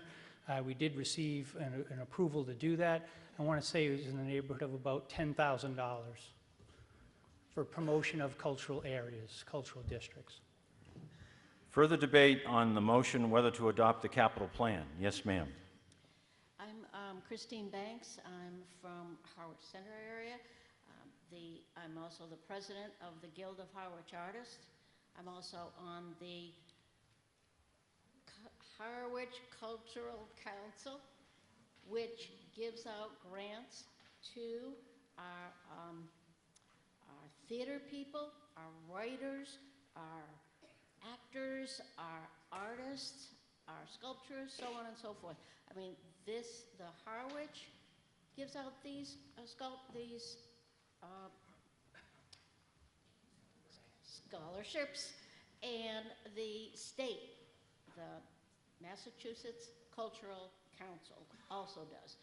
We have been selected the only town in the state to have 2 cultural districts. That is a big deal. This brings a lot of people. If you lived under a rock this week, you didn't realize that we had Art Week. It was insane. People came from all over. I mean, this just doesn't happen. A lot of people put a lot of time and effort into it, which brings you money, tourism, and so on and so forth.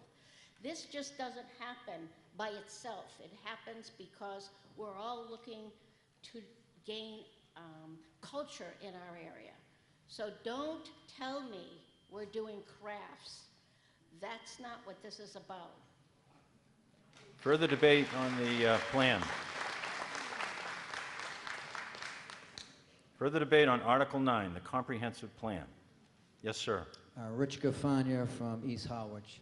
That particular center is really unique for the community because it's revenue producing, and no one really is talking about what you're taking in versus what's going out, because the building is being actively used. In addition to that, you have an auditorium in that building that could be used for concerts, and you can raise, it's all about revenue producing for our community. That's what it comes down to. Expenditures are part of the deal, living here, but you never give up revenue producing opportunities, and that particular building is precisely that. It's always actively being used by seniors, and that's the intent of the building. And you have wonderful artists and craftsmen in that building. So maybe can someone tell us what the revenue producing for that building is? Mr. Clark, Revenue Producing Cultural Center. So in terms of operating, 125 is a subsidy, 125,000. We generate about 140,000 through the rental of the different parts of it, including the auditorium. Mrs. Corbett. Further debate. Mrs. Corbett. Ursula Corbett, I'd like to call the question. Okay, do I hear a second? Okay, the motion's been made and seconded to call the question, which means to terminate debate. We'd be terminating debate on the main motion under Article 9. It's a non-debatable motion, the motion to terminate debate.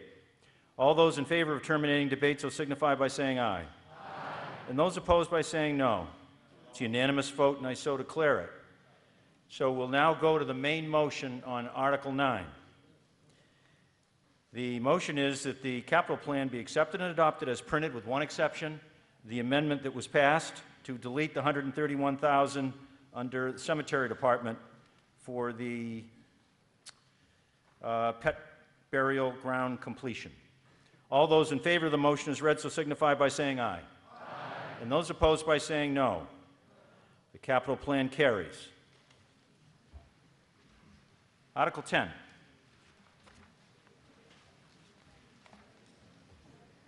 See if the town will vote to enter into various lease purchase financing agreements for town equipment, including the operating budget for FY 2020. Said leases may be for a term not to exceed the useful life of the equipment as determined by the Board of Selectmen and to act fully thereon. Mr. Brown. I move that this article be accepted and adopted to meet a new requirement from the state. Second. The motion under Article 10 is that the article be accepted and adopted. Is there any debate? Hearing none, I'll put it to a vote. This requires a 2/3 majority to pass. All those in favor so signify by saying aye. Aye. And those opposed by saying no. It's a unanimous vote, and I so declare it. Article 11. See if the town will vote to raise and appropriate, transfer from available funds, or borrow a sufficient sum of money to fund the items in the table below included in the FY 2020 capital plan and to act fully thereon. I'm not going to read the 7 items. Mr. Brown. I move that this article be accepted and adopted and $136,874 be transferred from free cash for this purpose. So the motion under Article 11, which has been seconded, is accept and adopt as printed. The sum is $136,874 proposed to be transferred from free cash. It includes all 7 items listed in your warrant. Any debate? Hearing none, I'll put the matter to a vote. All those in favor of the motion as read so signify by saying aye. Aye. And those opposed by saying no. Motion carries unanimously. Article 12. See if the town will vote to raise and appropriate, transfer from available funds, or borrow a sufficient sum of money as may be required to defray costs related to facilities and grounds maintenance and repair included in the FY 2020 capital plan. Mr. Brown. I move that this article be accepted and adopted as printed in the warrant in the amount of $774,750 from free cash. Motion is made and seconded under Article 12. The sum is $774,750. It is proposed to be transferred from free cash for this purpose. It funds all 7 items listed in the article. Is there any debate? Yes, sir. Bob Candace again. Just one quick question. There are 2 Finance Committee members that voted no on this particular proposal. Could someone explain to me why the no votes? Anyone from the Finance Committee want to address that?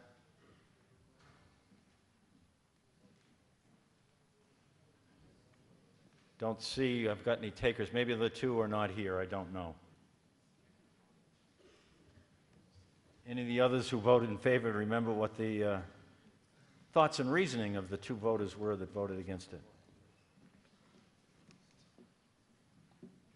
Dana, do I see you rising or hesitating? Do you remember? Sorry to put you This gentleman's just asking what was the thinking behind the 2 no votes. I have to apologize. I really don't remember what the 2 were thinking. I know that the majority of the Finance Committee voted to support it, and there were some objections to a couple of the items, but I don't want to misspeak for the people that voted that way. It's just interesting that so many of the Finance Committee pretty much adopts almost everything. And it's interesting to see why we have 2 no votes. And I think that we should kind of drill down into that a little bit and say, I don't, honestly, the items, clearly, they know that, those items far better than I do. But for some reason, someone decided maybe it wasn't a good idea. And I think it's time for us to start exploring, maybe we should say no a little bit more often. And it'd be nice to know where those no votes, what brought about that particular, that opinion. Thank you. Further debate? Yes, sir. Bob McCready, Route 28, Harwich. Yes, Bob. Perhaps this question is directed to Mr. Clark after its earlier comments, that based on his comments, it sounded like the revenue side of the cultural center is roughly $260,000 to $270,000, and the expense side is roughly $140,000, and that we need the subsidy of $125,000 to essentially pay for the difference, and that and if that's the case, I'd like to understand that, if that's a loss of $125,000. Mr. Clark. Mr. Moderator, I may have misspoke. The 2 revenue sources that we have, $125,000, which is the subsidy, which is in this article, and then we generate about $140,000 in revenue for the tenants that go in and use the facility. The combination of those 2 numbers have been used to offset the operation cost of that facility. Mr. McCready, follow up. Yes, I think that does say that, therefore, without the $125,000, the cultural center P&L would lose $125,000. It wouldn't cover its expenses. Mr. Clark. That's correct. Any further debate? Yes, sir. Mark Leach, Harwich, 879 Orleans Road. I see an item in here, the Wixon Dock landside improvements. I want to know what that is going to entail, but also, I think it's important the town should know that, if I'm not mistaken, because there's a little stone there that has a brass plaque on it, said the Wixon family donated this mooring area. It's like a dockage area. It was a dock at the time. The Wixon family had a commercial fishing operation out of there, to the town of Harwich, with the provision that it would be used primarily by commercial fishermen, and also recreational boaters could use it, but only if they did not impede in the commercial operations. Basically, that's what it says right on the rock. So somebody in the town appropriated money to put that there. I just want to, I want to know what the $70,000 is being used for, but I also want to, it doesn't appear to be used at all. There doesn't seem to be, the initial intention of the Wixon family was to use that land to the town so that the commercial fishermen could have some more infrastructure for unloading their fish. So with that, I'm just curious what the $70,000 is going to be. And, you know, it should be primarily for commercial fishing use. Thank you. Question from Mr. Leach. What is being done with the $70,000 for the Wixon Dock landside improvements? John, sorry, I didn't see you. Harbor Master, John Rendon. John Rendon, Harbor Master, 245 Lower County Road. We are trying to improve the stormwater runoff on the road. It's undermining the whole parking lot. Right now, it just drains directly into the Herring River. And so what the project entails is to regrade with T-base the parking area. We're putting in a detention center that catches and filters some of the runoff before it gets to the water.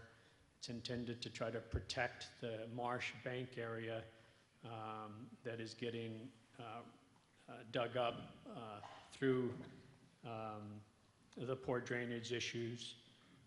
We're trying to improve access. Right now, at high tide, the fixed pier that goes out to the landing is underwater. And so we're going to be trying to stabilize that. We're going to build a small bulkhead with jersey barriers to try to produce a couple of parking spots, to be able to put a ramp that goes to that fixed pier to provide access at all tide cycles, and really just to try to stabilize that area that really, if you've been there, it's all dug up pretty badly, but mainly is to address the stormwater runoff. Further debate on the motion under Article 12. Mr. Hall, Alan Hall. Alan Hall, North Harwich, thank you. Just a couple of questions on the capital plan. It refers to item number 1 and 2, the highway barn. Are we anticipating to put solar panels on the roof after, in that bid spec? So question on item number 1 under Article 12 with respect to the highway barn. Are solar panels proposed for the roof? Not at this time. All right, I just find that Mr. interesting. Hall. I find that interesting because we've got the landfill and we've added more area. They want to cut down more trees over there, so it's just part of the whole operation. I thought that would be part of it. The second question is the cultural center subsidy. Do we send a bill to Monomoy School for the BioClear system that they share with the middle school building, the old middle school building, for the wastewater? Through you, Mr. Moderator. Mr. Clark. We actually share the cost 50-50, so they do pay their fair share. All right, thank you. That's all I want to know. Any further debate on Article 12? Mr. Chori. Hi, I'm John Chori of Finance Committee. I wanted to speak to the gentleman that questioned the votes on the on the article. You're one of the two. I'm one of the two, and I got one of the two. I had there's another article further on, Article 55. It was to record the public votes of selectmen and Finance Committee members, and I decided to do that in anticipation of that article. And I checked my records, and I was one of the two. And the reason why, it was centered around the cultural center subsidy. You know, while I fully support the idea of a cultural center and the use of the cultural center, and I particularly use the cultural center every day playing pickleball, but I also represent the financial responsibility of the town. And I had questions on the use of that building also. I do remember when it was put to the town, how to use that building, and it was like the lady who brought it up, it was ignored for various reasons. So I asked the town what the costs were and what the expenditure, what the revenues were. And we're losing money every year on this building by generating the revenues, by the expense of this building. So that's why I voted against this article, because I did not support the cultural center subsidy, because I think we should fully more explore some of these articles that would come forward, even bits and pieces of these articles, and that's why I voted against the article. I support all the other amendments in there, and I kind of support the subsidy to the cultural center. But it was more just a point that I was trying to my board, that we've got to fully investigate all these articles that come before us. So that's why I voted against the article. Thank you, Mr. Chori. Further debate? Gentleman in the middle. Thank you, Mr. Moderator. My name is Richard Gunderson. I have a question about the Allen Harbor jetty design. Are we thinking about extending that jetty similar to what is at Witchmere and therefore blocking all the accretion of sand on the beaches to the east? Or are we just maintaining the existing structure? So the question for Mr. Gunderson involves item number 5 under Article 12, Allen Harbor Jetty Design. Anybody want to speak to that? Mr. Rendon, Harbor Master. Did you hear that question? I did, yes, sir. Okay, thank you. If you'd address it. So, as I think most of you know, every year we have to dredge Allen Harbor Channel. And if you look at it today, you'll see the huge shoal that forms in the center of the channel. It costs us anywhere between $80,000 to $90,000 a year to dredge just Allen Harbor. And so I think it's time for us to look at that jetty system. I'm not intending to extend it. I'm not intending really to do anything. I'm not a professional engineer, but I think we need to get a professional assessment on whether we can do something to that jetty to slow down the rate of shoaling in that channel and therefore hopefully save us money in the future. So it's for design. Mr. Hemian. Yes, sir. Chris Hemian. I'm glad to see that this article brought a little debate to the floor. I was sitting over here thinking that it was just going to go flying through without any debate, and you know, that concerns me.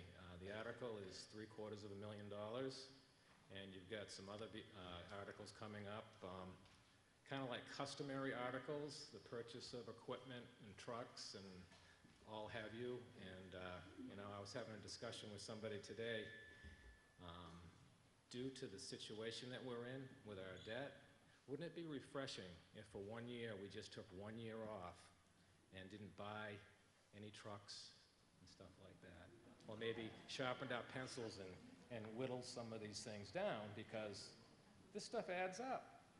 This is $750,000, and the next few articles, I didn't add them up, but there goes all the money you're going to get from the pet cemetery right there in 10 minutes. Further debate? Yes, ma'am. Good evening. Diana Toscano, Gross, 22 Toady Bow Lane. I'm happy to be a member of this community. I need something clarified.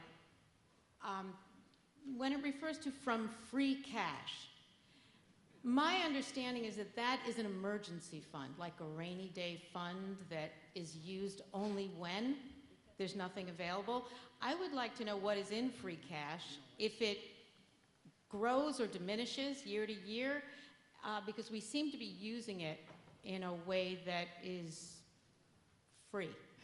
And I don't think it is free, but I'm not sure. It's not free. Okay, if I could just get clarification on the numbers there, free cash.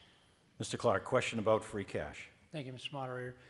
Free cash is, it's kind of interesting. The state came up with that terminology, so they kind of use it. It's not necessarily a great indicator. What it actually is each year we have a budget that's proposed and things come in a little bit different. So the revenue usually comes in a little bit higher, expenses usually come in a little bit lower, and it's that leftover amount, if you would, at the end of the year that we can then use for the next year's budget. So it's about $4 million last year is what we were certified for. About half is going into reserves and half is used to fund capital and other shortfalls. Thank you. You're welcome. Further debate under Article 12. Yes, ma'am. Morning, Bay, South Harwich. Twice it's come up about the cultural center and the non-binding vote that happened a few years ago. Point is, there were 4 questions. One question was regarding tearing it down. One question was regarding selling it. 2 questions were involved with saving it for different uses. The majority of the vote was to save it, to use with one or more of these uses, but the vote was to save it. Further debate under Article 12. Yes, sir. Ed Hall, North Harwich. Hey, Mr. Rendon says something about shoaling. All these harbors are shoaling it. Where's that county dredge we all voted for? Don't we have a dredge in Barnstable County that can go around and do all this on a maintenance plan? You mean the codfish? Maybe Mr. Cahunas could answer that. We have 2. One I haven't even seen. I know we come up with a name for the thing, but where is it? Mr. Rendon, you want to respond to this gentleman's question about the county dredge? Yes, sir. We do use the county dredge. The county dredge is not free. So we pay a per cubic yard charge. The county dredge is a great resource. If the town had to go out and contract, a private company to come in and dredge, it would be significantly higher. And so we utilize the county dredge every year they're here.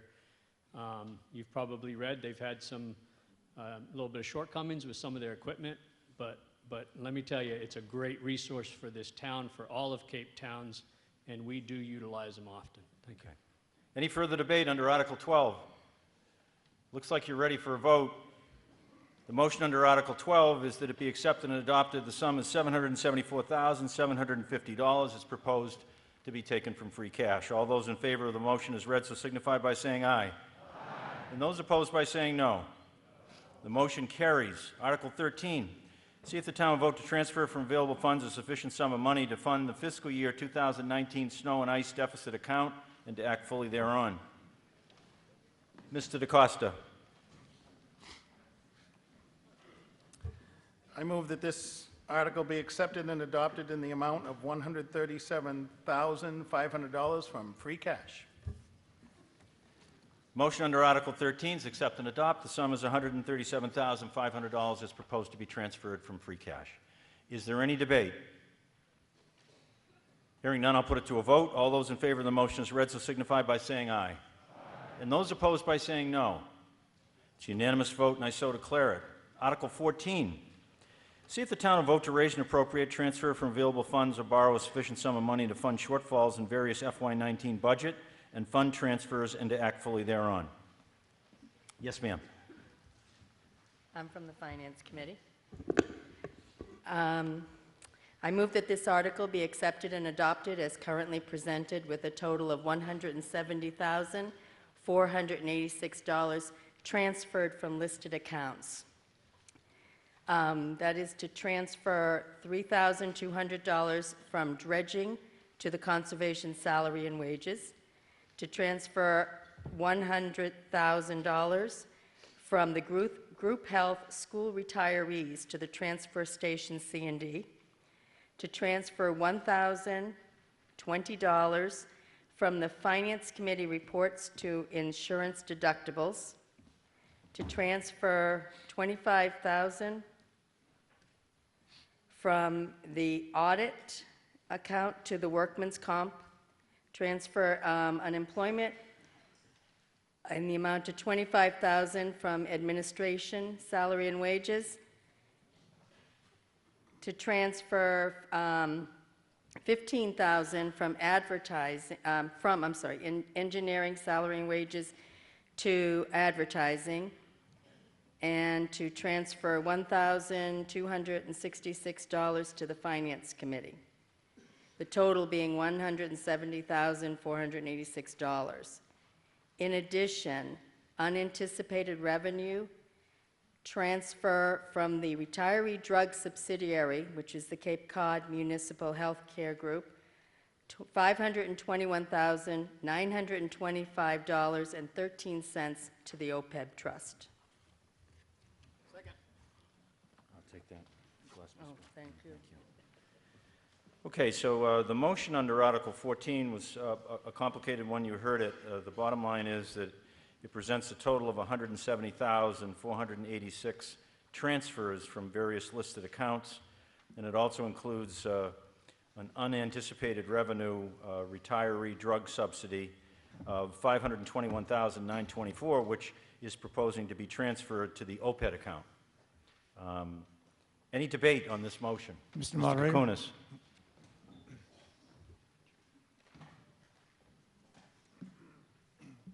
Thank you, Mr. Moderator. It's my understanding that we do this because as we near the end of the year, we're trying to make sure that we have enough money to finish out certain accounts, and we have some extra money in other accounts, so we do these transfers.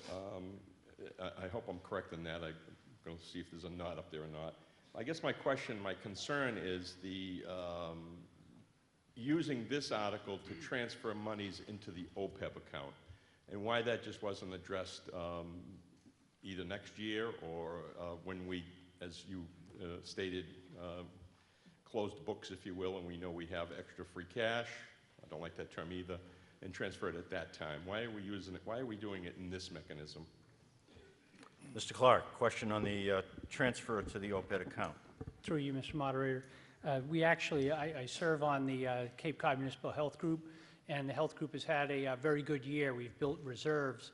There was about $6 million worth of funding that comes back to communities. So we voted as a group to send that money back to the communities. That money has been returned in this amount, the $521,000 already, so we have it in our books. In order to transfer it for this year, in 2019, we need this article to do it. Otherwise, we would have to wait, have it fall to free cash, and then reallocate it next year. So we thought we would just put the money into the trust fund early. You're welcome. Further debate? Yes, sir. Mr. Noyes talking again. Mr. Noyes, yes. There was talk of $7,000 from the dredging fund to go to this. Is this money that can't be used in next year's budget? If we don't use it, we lose it, and that's why the transfer is taking place if dredging is so expensive? The dredging amount was $3,200. Question is, and Mr. Clark, maybe that's for you, if we did not use it this year, would we lose it? Would it fall into free cash? Yeah, I think in terms of this, we have a $170,000 shortfall, so we needed to identify revenue, or not revenue, but leftover money in different accounts, so we needed to identify the 170. In this case, we need that money in order to make up for a shortfall somewhere else. If we didn't need that money, then it would fall to free cash. So in other words, if we use it or lose it? I'm sorry, I didn't understand that. If we have to use the money in there, or we can't use the money for anything else, it can't be sent over to next year's budget. We have a shortfall that we're trying to offset in this year's budget, so this is needed to do that. Okay. Mrs. Cibula. Hi. Linda Cibula, 460 Route 28. The 521, Chris, don't sit down. The 521,000 transferring into the OPEB, will we still do Article 67, which is later on in the warrant, for an additional some amount of money into OPEB, so we'll be putting 2 deposits in? That's correct. Cool. Our liability is over $40 million. I think we'll be up to almost $3 million with this, so we still have a long way to go, but this certainly helps. Just wanted to make sure that we're going to do it twice. That's good that this was able to be done. Excellent, thank you. Further debate? Mr. Thompson, Alan Thompson. Mr. Moderator, I just need a clarification in the warrant. As you see in the explanation of the Water Department discovered serious conditions on pipe on Lothrop Ave, but there was no mention of that. As I understood, we were going to cut back on expenses in our current budget and do this, but I just want to clarify that status quo as to how we plan. Okay. Any further debate? Mr. Gunderson? Just, Richard Gunderson, this is more of an observation and a half question. I just keep hearing... I don't think they can hear you, Mr. Gunderson. You just got to speak right into it. Still there? Okay, sorry about that. That's much better. Thank you. I keep hearing the number $40 million unfunded liability. The thing I'm not sure everybody realizes is that there's another huge unfunded liability in the Monomoy school system. And since we pay roughly 3/4 of their budget every year, at some point, 3/4 of whatever they have as an unfunded liability is going to fall on our bill as well. I could be wrong, but that's the way I hear it. Anybody want to comment on that? I believe you're correct that there is an unfunded liability through the Monomoy system as well. Any further debate? Looks like you're ready for a vote. So the motion on Article 14 as read, accept and adopt $170,486. The transfers to make up the shortfall in the budget, and an additional $521,925.13 received unanticipated revenue to be transferred into the OPEB trust. All those in favor of the motion as read so signify by saying aye. Aye. And those opposed by saying no. It's unanimous vote, and I so declare it. Article 15. See if the town will vote to raise and appropriate, transfer from available funds, or borrow a sufficient sum of money to purchase, replace a John Deere 35D mini excavator or equivalent and act fully thereon. Mr. Brown. I move this article be accepted and adopted, and $64,000 be transferred from water receipts to purchase a mini excavator for the water department, and further to authorize trade-in, sale, or repurpose of water department vehicles. Motion under Article 15 is accept and adopt. The sum is $64,000. It's proposed to be transferred from water receipts to purchase the equipment and to authorize a trade-in or repurpose the water department vehicles. Any debate? Hearing none, I'll put it to a vote. All those in favor of the motion as read so signify by saying aye. Aye. And those opposed by saying no. It is a vote. Article 16. See if the town will vote to raise and appropriate, transfer from available funds and or borrow a sufficient sum of money to increase the diameter of the water main entering Pleasant Lake tank, including vertical pipe at the base of the tank into the tank and minor structural modifications, and to act fully thereon. Mr. Brown. I move this article be accepted and adopted, and $300,000 be transferred from water receipts to replace section of fill pipe to Pleasant Lake tank and all related and incidental work. Motion under Article 16 is accept and adopt. The sum is $300,000. It's proposed to be transferred from your water receipts for this purpose.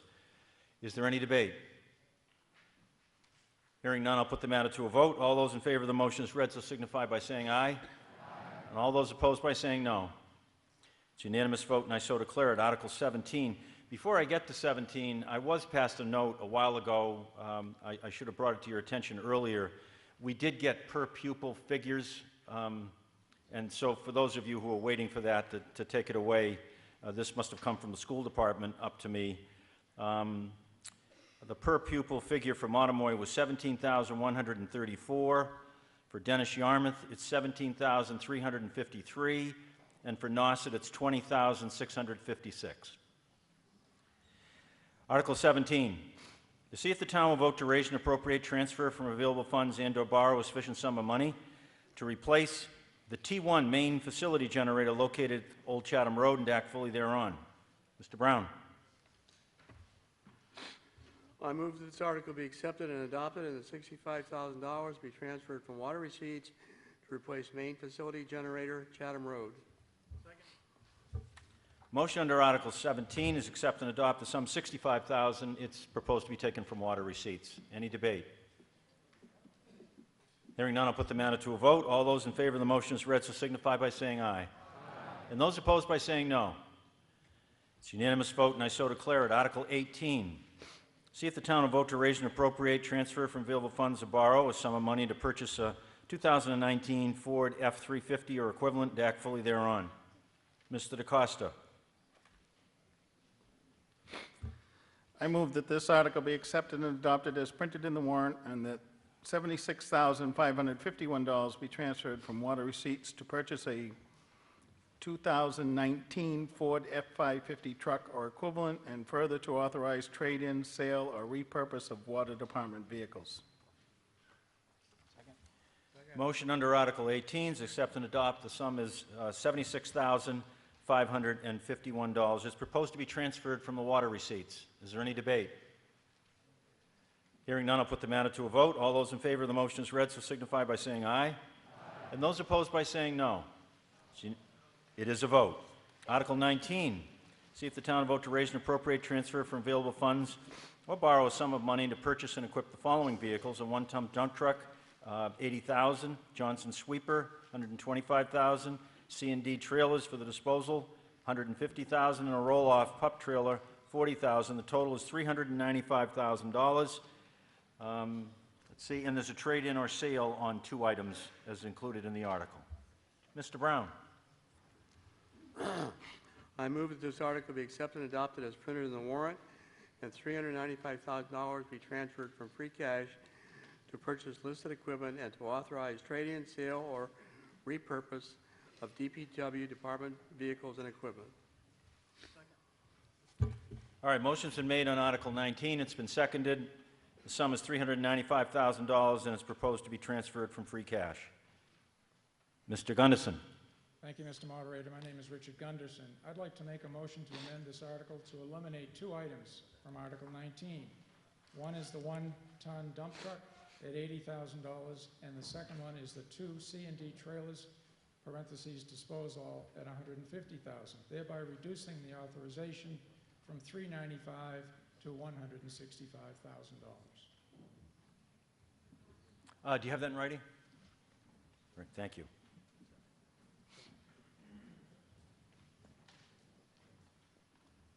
And Mr. Gunderson, no change in the 165 coming from free cash. Okay. So do I hear a second to Mr. Gunderson's motion? I hear a second. Okay, so we have a main motion on the floor, which was accept and adopt as printed at $395.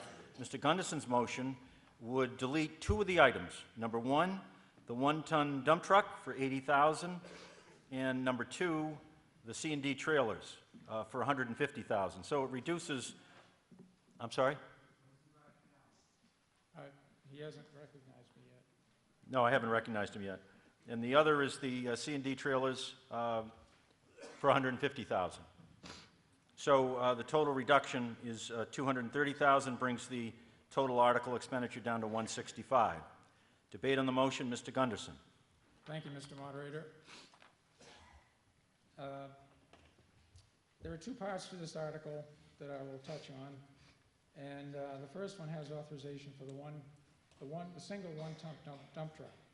The justification says, and you can read along with me in the warrant, quote, the current 1999 Ford dump truck that has approximately 160,000 miles on it is in poor condition and is a frontline vehicle used for snow removal and moving personnel and equipment.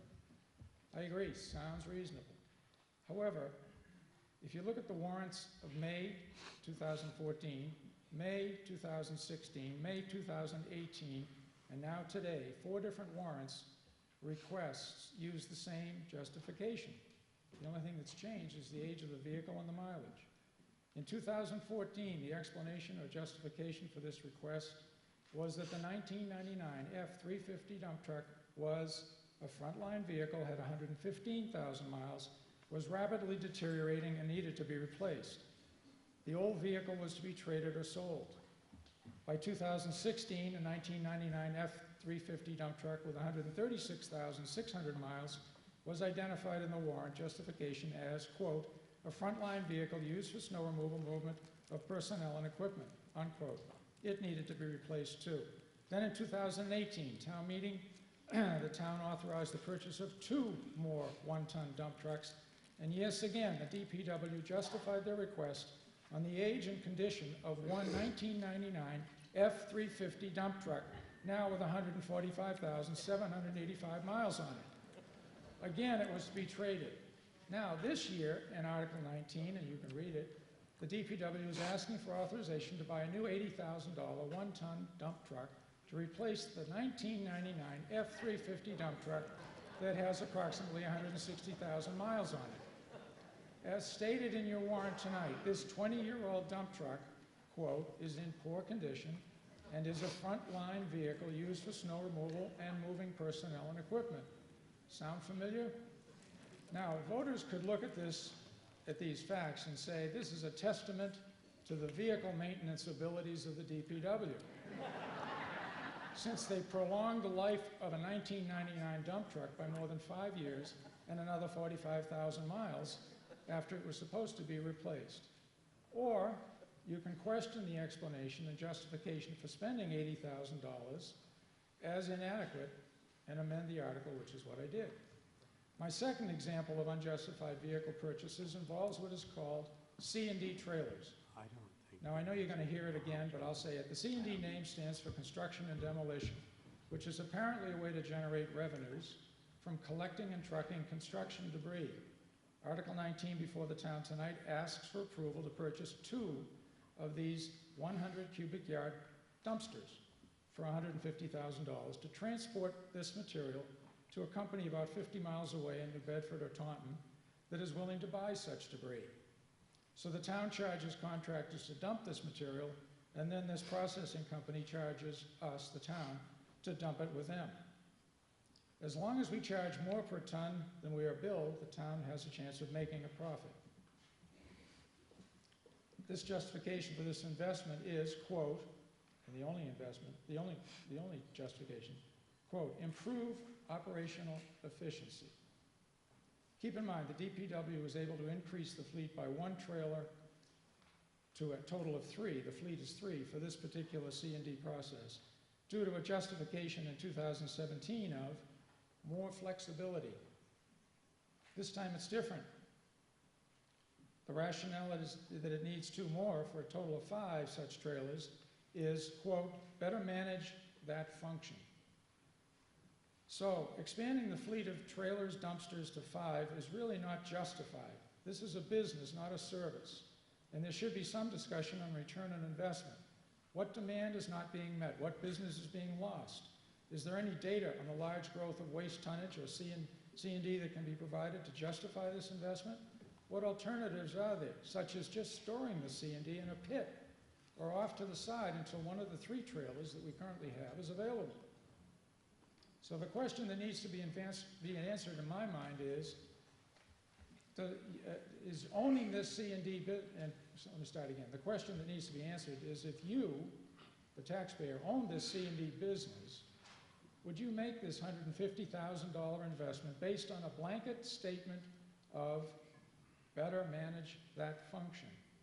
Unsubstantiated claims of more flexibility and better management don't butter the biscuit for me.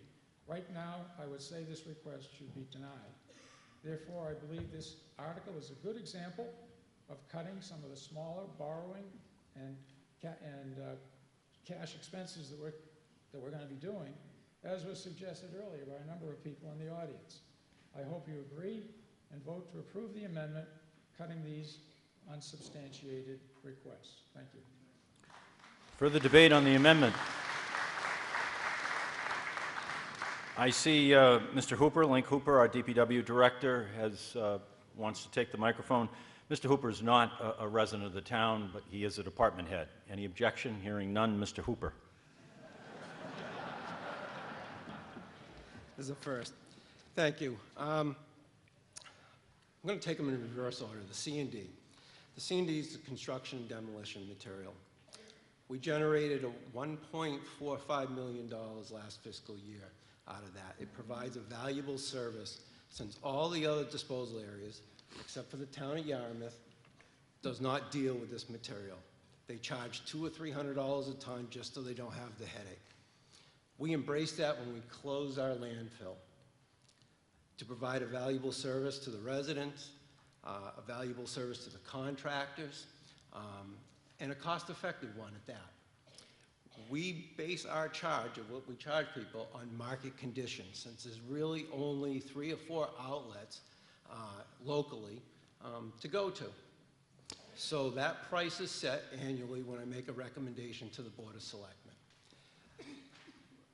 We net out on that. We are charged $80 a ton.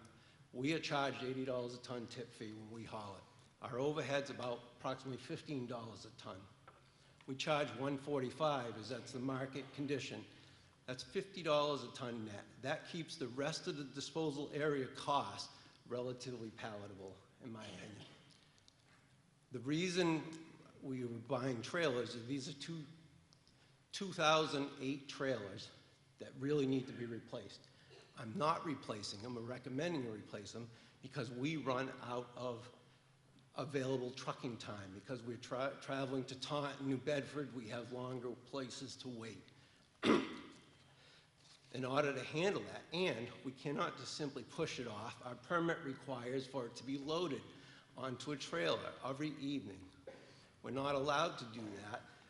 DEP, Department of Environmental Protection, has made most people build buildings in order to have this function inside an enclosed building. We were fortunate enough when we capped our landfill in 2000 that we weren't required to do that, and they allow us the operation we have today. The two trailers, the 2008 trailers, really should be traded and go bye-bye, but we need the additional capacity. For instance, none of you probably realize this, Cavanta, the Seamaster, takes the MSW, where we have 4 trailers, shut down last Thursday. Got word today, they are closed until next Monday. So we had to redirect our commercial trash. I just found a home. We've got 4 full trailers of trash just from residential. Found a home for it today. I can ship 1 tomorrow. C&D is very similar. We get cut off because the places we are hauling are full. We simply need the additional trailers. If that was not the case, we could get by with 3 trailers. and we have been. Having the additional trailers allow a little more flexibility, probably poor wording on my part, but a little more flexibility to not pay overtime. And that's what it's really about, is being able to haul more efficiently and plan more efficiently, just rather than having a just-in-time type of approach or an inventory approach to it. As far as the 1999 dump trucks, I went back to the Meyer insurance list. We had 3 of them. I know it was floating around. I also had 2 FinCom members come out. Mr. Chori was one of them. Came out and I showed him the vehicle we were talking about. If I say we're trading it and it's going, it's going. Bye-bye. The only exception to that, if we keep a vehicle, is we go and talk to the town administrator if there's a valid need and get his consent, and usually the board's consent to do that. So I can't speak articulately about how the 1999 vehicles seem to stay, but we had 3 of them on the insurance list. This is the last one to go. I was going to ask you, is this the last 99? Yes, sir. And, you know, to that point, our vehicle maintenance department does work miracles. They really do. We were fortunate enough to get a guy named Kyle Edson to manage that a few years ago. He used to be the manager at Chatham Ford. And we had mostly Fords in our fleet. When we couldn't fix something prior to him showing up, we called Kyle. Kyle now works for us and does a fantastic job. The pup trailer that is listed in this article, he told me last year it needs to be replaced. I said, well, we've got too many requests, let's move something around, we can wait a year. We just had to have spring hangers welded on it. Now, we're capable of doing all that work in-house, but suspension and springs you have to be certified for. So we just had to spend $8,000 on a trailer that, you know, it needs to go and we need to repair it. But we get forced and boxed into making do with what we have, and these guys do a wonderful job at it. I hope I've addressed those questions. Okay, further debate on the amendment. We're just on the amendment. Mr. Hall.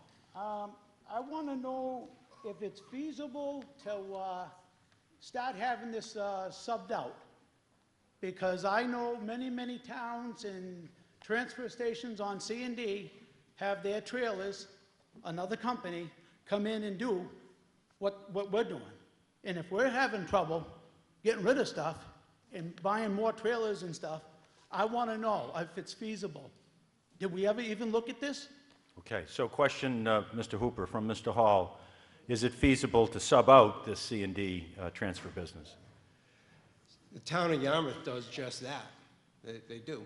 Our cost is 80. We haul for about 15, fully loaded, kitchen sink and everything. You're talking overhead, vehicle amortization, labor, fuel, everything in there. We haul for about $15 a ton.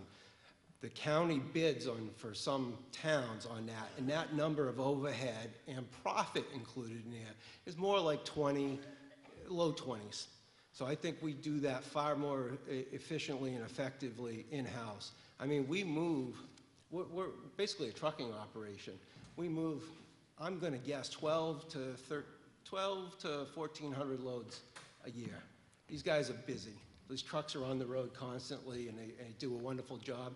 And last year, the year before, we purchased 2 new Mack tractors, one after another. The 2 that we took off the road were 2 1998s that we purchased new, and I was hopeful that we had a yard tractor then we could use on the road. Guess what? The frame is split, and we can't take it out on the road anymore. When we go to ask you folks to approve this, these vehicles need to be replaced. Further debate on the amendment. On the amendment. Mr. Kukunis on the amendment? Yep. Thank you, Mr. Moderator. I just want to clarify for the record again, Mr. Gunderson did an exceptional job and did some research, but we are not replacing the same vehicle. This, through the moderator to Mr. Hooper, if you don't mind, Mr. Moderator, this is a separate new dump truck that you're going to be getting rid of, the 1999, and there are none left. Is that right, Mr. Hooper? That is 100% accurate. Thank you, Mr. Kukunis. The second thing I'd like to ask on the trailers, and you kind of touched on the answer a little bit by your comments on the tractor. For those in the audience that may not understand, these are large dump trailers which need and require a truck to hook up to them and tow them somewhere. In your anticipation, if we do keep all 5 of these, do you have any anticipations of increasing the number of tractors that we will have on the road, thusly maybe increasing the number of employees that make the trip now? And in the same thing, you can answer it all at the same time. How many trips do we have now? Do we have 2 tractors on the road at the same time going down full, or are we just relying on 1? We have 3 tractors on the road, 2 tractors and a roll-off truck. Actually, the pup trailer goes on the back of the roll-off truck, so you haul 2 containers rather than 1 to try to make it a more efficient operation. We have 2 tractors. We had two 1998 CH Max.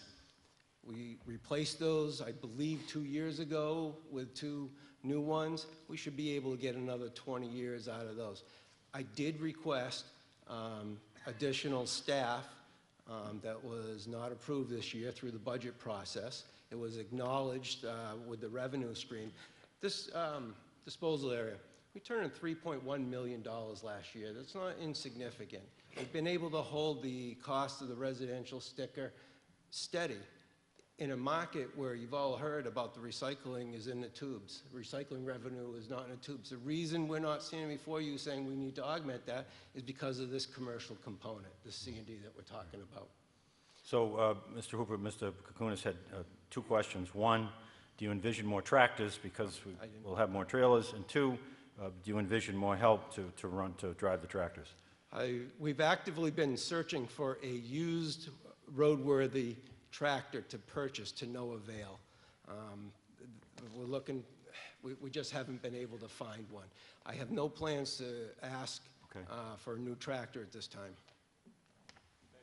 Any further debate on the motion to amend? Mr. Gunderson's motion. Yes, sir. Wayne Robillard, East Harwich.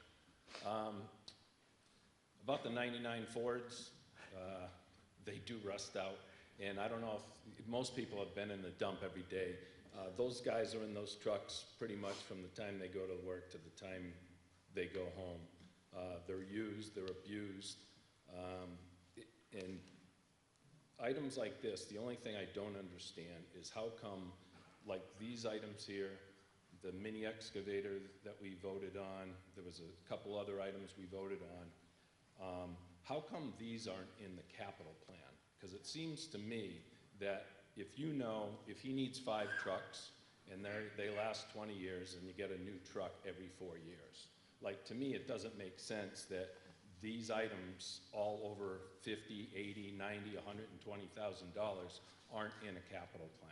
So if someone can answer me that, I'd Mr. appreciate Hooper, question of whether these are in the plan? They are in the plan. We provide a vehicle replacement plan, very colorful document that has all 65 pieces of equipment that DPW has. What I believe the administrator does is list the current year's vehicles and then list the cash flows that we try to keep level around $350 a year. That's 65 trucks, trailers, tractors, loaders, is in excess of $5 million worth of rolling stock if you were to try to replace it all new. It needs to, some of it needs to be replaced each year, and it is planned out in a document, Wayne. Yep, thank you. No, I mean, it's nothing against, it's all the departments, though. It's like, how come it's not in a capital plan? Because if you know you're spending, you know, if you have to replace 10 vehicles every year, if you have 65 vehicles, then how come it's not budgeted? So those are, we can see them a year in advance or 6 years in advance. Thank you. Any further debate on the amendment? Looks like you're ready for a vote on the amendment. Now, we had a main motion on Article 19 to accept and adopt as printed for the full $395, all 4 items. Mr. Gunderson's motion is a motion to amend to delete 2 of them, the 1-ton dump truck for $80,000 and the C&D trailers for $150,000, reducing the total amount to $165,000. All those in favor of that amendment so signify by saying aye. And those opposed by saying no. The amendment fails. So we're now back to the main motion at 395. Any further debate on that? Looks like you're ready for a vote. All those in favor of the main motion so signify by saying aye. And those opposed by saying no. It is a vote. Article 20. See if the town will vote to raise and appropriate, transfer from available funds and or borrow pursuant to Chapter 44 of the general laws or any other enabling authority the sum of $4,560,475 to fund the reconstruction of Lower County Road, including all costs incidental and related thereto as requested in the capital plan for FY20. The appropriation authorized by this vote shall not take effect until the town votes to exempt from the limitations on total taxes imposed by Chapter 59, Section 21C, Proposition 2.5. The amounts required to pay the principal and interest on any borrowing authorized under the article. And further, in accordance with Chapter 44, Section 20 of the general laws, the premium received by the town upon the sale of the bonds or notes, therefore, less any such premium applied to the payment of the cost of insurance of such bonds or notes may be applied to pay project costs, and the amount authorized to be borrowed for each project shall be reduced by the amount of any such premium as applied. Do I have a positive motion? Mr. Sherry. I move that this article be accepted and adopted to reconstruct Lower County Road, and that to meet this, printing's very small. Treasurer, with the approval of the, I'm going to be up here, sorry. The approval of the Board of Selectmen is authorized to borrow $4,560,475 and to issue bonds and notes therefore pursuant to General Law, Chapter 44, Section 7 or 8, or any other enabling authority, and that the Board of Selectmen is authorized to expend all funds available for the project and to take any other actions necessary or convenient to carry out the project, provided, however, that the appropriation and borrowing authorized by the vote shall not take effect until the town votes to exempt from the limitation on the total tax imposed by General Law 21C, Proposition 2.5, amounts requiring to pay the principal of and interest on the borrowing authorized by this vote. Any premium received by the town upon the sale of any bonds or notes approved by this vote, less any such premiums applied to the payment of the cost of insurance of such bonds or notes, may be applied to the payment of cost approved by this vote in accordance with Chapter 44, Section 20 of the general law, thereby reducing the amount authorized to be borrowed to pay such costs by a like amount. Thank you, Mr. Sherry. The motion's been made and seconded under Article 20. I'm not going to read it again. It parrots the article. It's the same amount, $4,560,475. It's proposed to be borrowed so it'll require a 2/3 majority to pass. It's also subject to a debt exclusion, which means there'll be a ballot question on this article as well. Debate on the motion. Yes, sir. Yes. Whoa. Sebastian Mudry, 54 Smith Street, West Harwich. I researched this after reading an article in Saturday's Cape Cod Times, Road Repairs Top Town Meeting Warrant. I also read in the Cape Cod Chronicle, and I will paraphrase, this is not a direct quote from an advocate of Article 20. Just drive it from Harwich Port to the end and you'll see. I did, and this is what I found out. I drove from Harwich Port to Swan River Road in Dennis at 35 miles an hour in my 2004 Scion XB.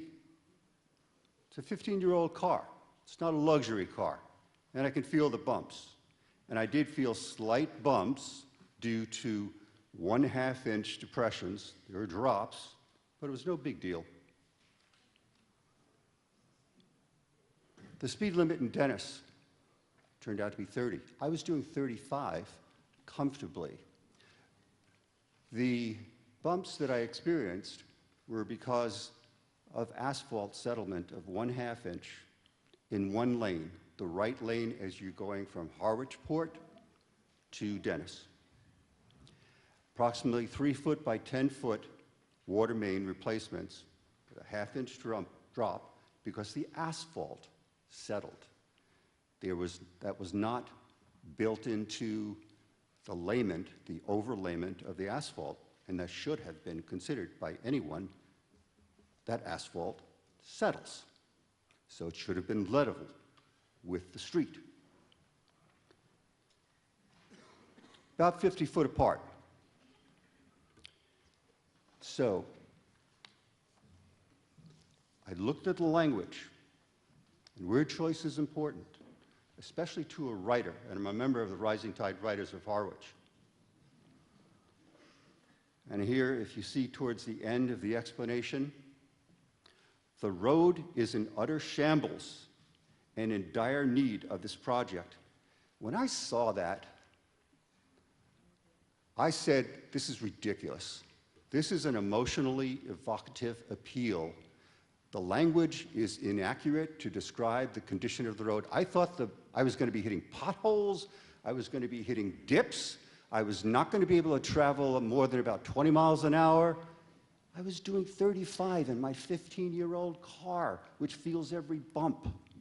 So you can vote, we can vote $5 million, and then everybody can do 40 miles an hour, 50 miles an hour on Lower County Road, or we can live with it. The argument that's offered here at the end is that it'll cost more in the future. Well, there does not have to be a future reconstruction of Lower County Road. Just take care of leveling off that 1/2 inch. Period. Do not reconstruct Lower County Road at any time. The problem is minor, as is. We can live from it.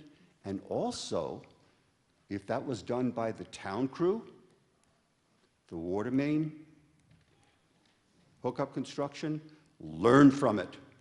If it was done by a subcontractor, teach them to allow for settlement of asphalt, but do not pay for this $5 million override. Shoot it down. Starts today. No. Further debate on the motion. Yes, Mr. Noyes. Yes, Mr. Moderator. I'm not an asphalt contractor, but I know from experience that if you try to repair a road, the joints are never going to be together. You're going to always repairing it. If you don't do anything to the road, the asphalt is going to continue to disrepair if it's not taken care of. The only proper way to do a reconstruction of a road is to pave it over all at the same time. My only hope would be is that after this is done, the telephone company the electric company, the gas company doesn't come in and tear up a $4 million road because you guys didn't get together to do it repairs first and then the asphalt second. Thank you. This lady over here. Thank you, Mr. Moderator. Noreen Donahue, North Harwich. During the past year, there have been a few discussions about the future proposal for a joint wastewater project combining our resources with Dennis and Yarmouth. A few times, while listening to these discussions, I got the sense that Lower County Road might be one of the routes chosen to connect the town's main sewer pipe to the Dennis-Harwich-Yarmouth proposed project. At this point, the Dennis-Harwich-Yarmouth proposal hasn't as yet been presented to the public via a public hearing. There was a community meeting on this topic last November, but the agenda of that meeting was limited to the structure of the regional entity to be formed. No data was presented related to the specific routes of the sewer service. I feel that to vote for this expensive road project, while there is any chance that the work might be affected by the wastewater project, would be imprudent. Certainly, we hate to see a road in disrepair and neglect, but the consequences of going forward without clarity of any wastewater project objectives could be costly. This expense could be taken up at the next town meeting, whether that be the fall of 2019 or May of 2020, assuming, of course, that by then the road and routes needed for this Dennis-Harwich-Yarmouth collaboration have been defined, vetted, and presented to the public for their opportunity to give input and eventually vote approval. So, in conclusion, unless someone can assure us that there is no chance, zero chance, of Lower County would have to be excavated again, or some other extraordinary and preemptive measures taken, I would urge you to vote no on this article at this time. Thank you. Further debate. This gentleman in the middle. Charlie Curtis, East Harwich. I need a lot more information about what it would take, rather than it would never meet, what it would take to be eligible for a TIP funding and program. All we read in here is that it can't be done. So I'd like more information on that. Thank you. You want to respond to that question? If not. Well, no, Mr. Hooper, I think, would be best to. Mr. Hoop, you want to respond to that question about the TIP program? And why it wouldn't be done? This gentleman wants more information about that before he was comfortable with it. You asked that like it was voluntary. Transportation improvement project. The town was rather successful in getting these. These are projects where the town is responsible to engineer a project, and then Mass DOT usually bids it, awards it, oversees it, with most of the money coming from the federal government. We've had a bike path, an intersection, and Route 137 was a $5 million transportation improvement project. The next one on the list was Route 124, which was a pretty horrible experience. We had these projects take 5 to 7 years to make it through fruition. It's a long period of that.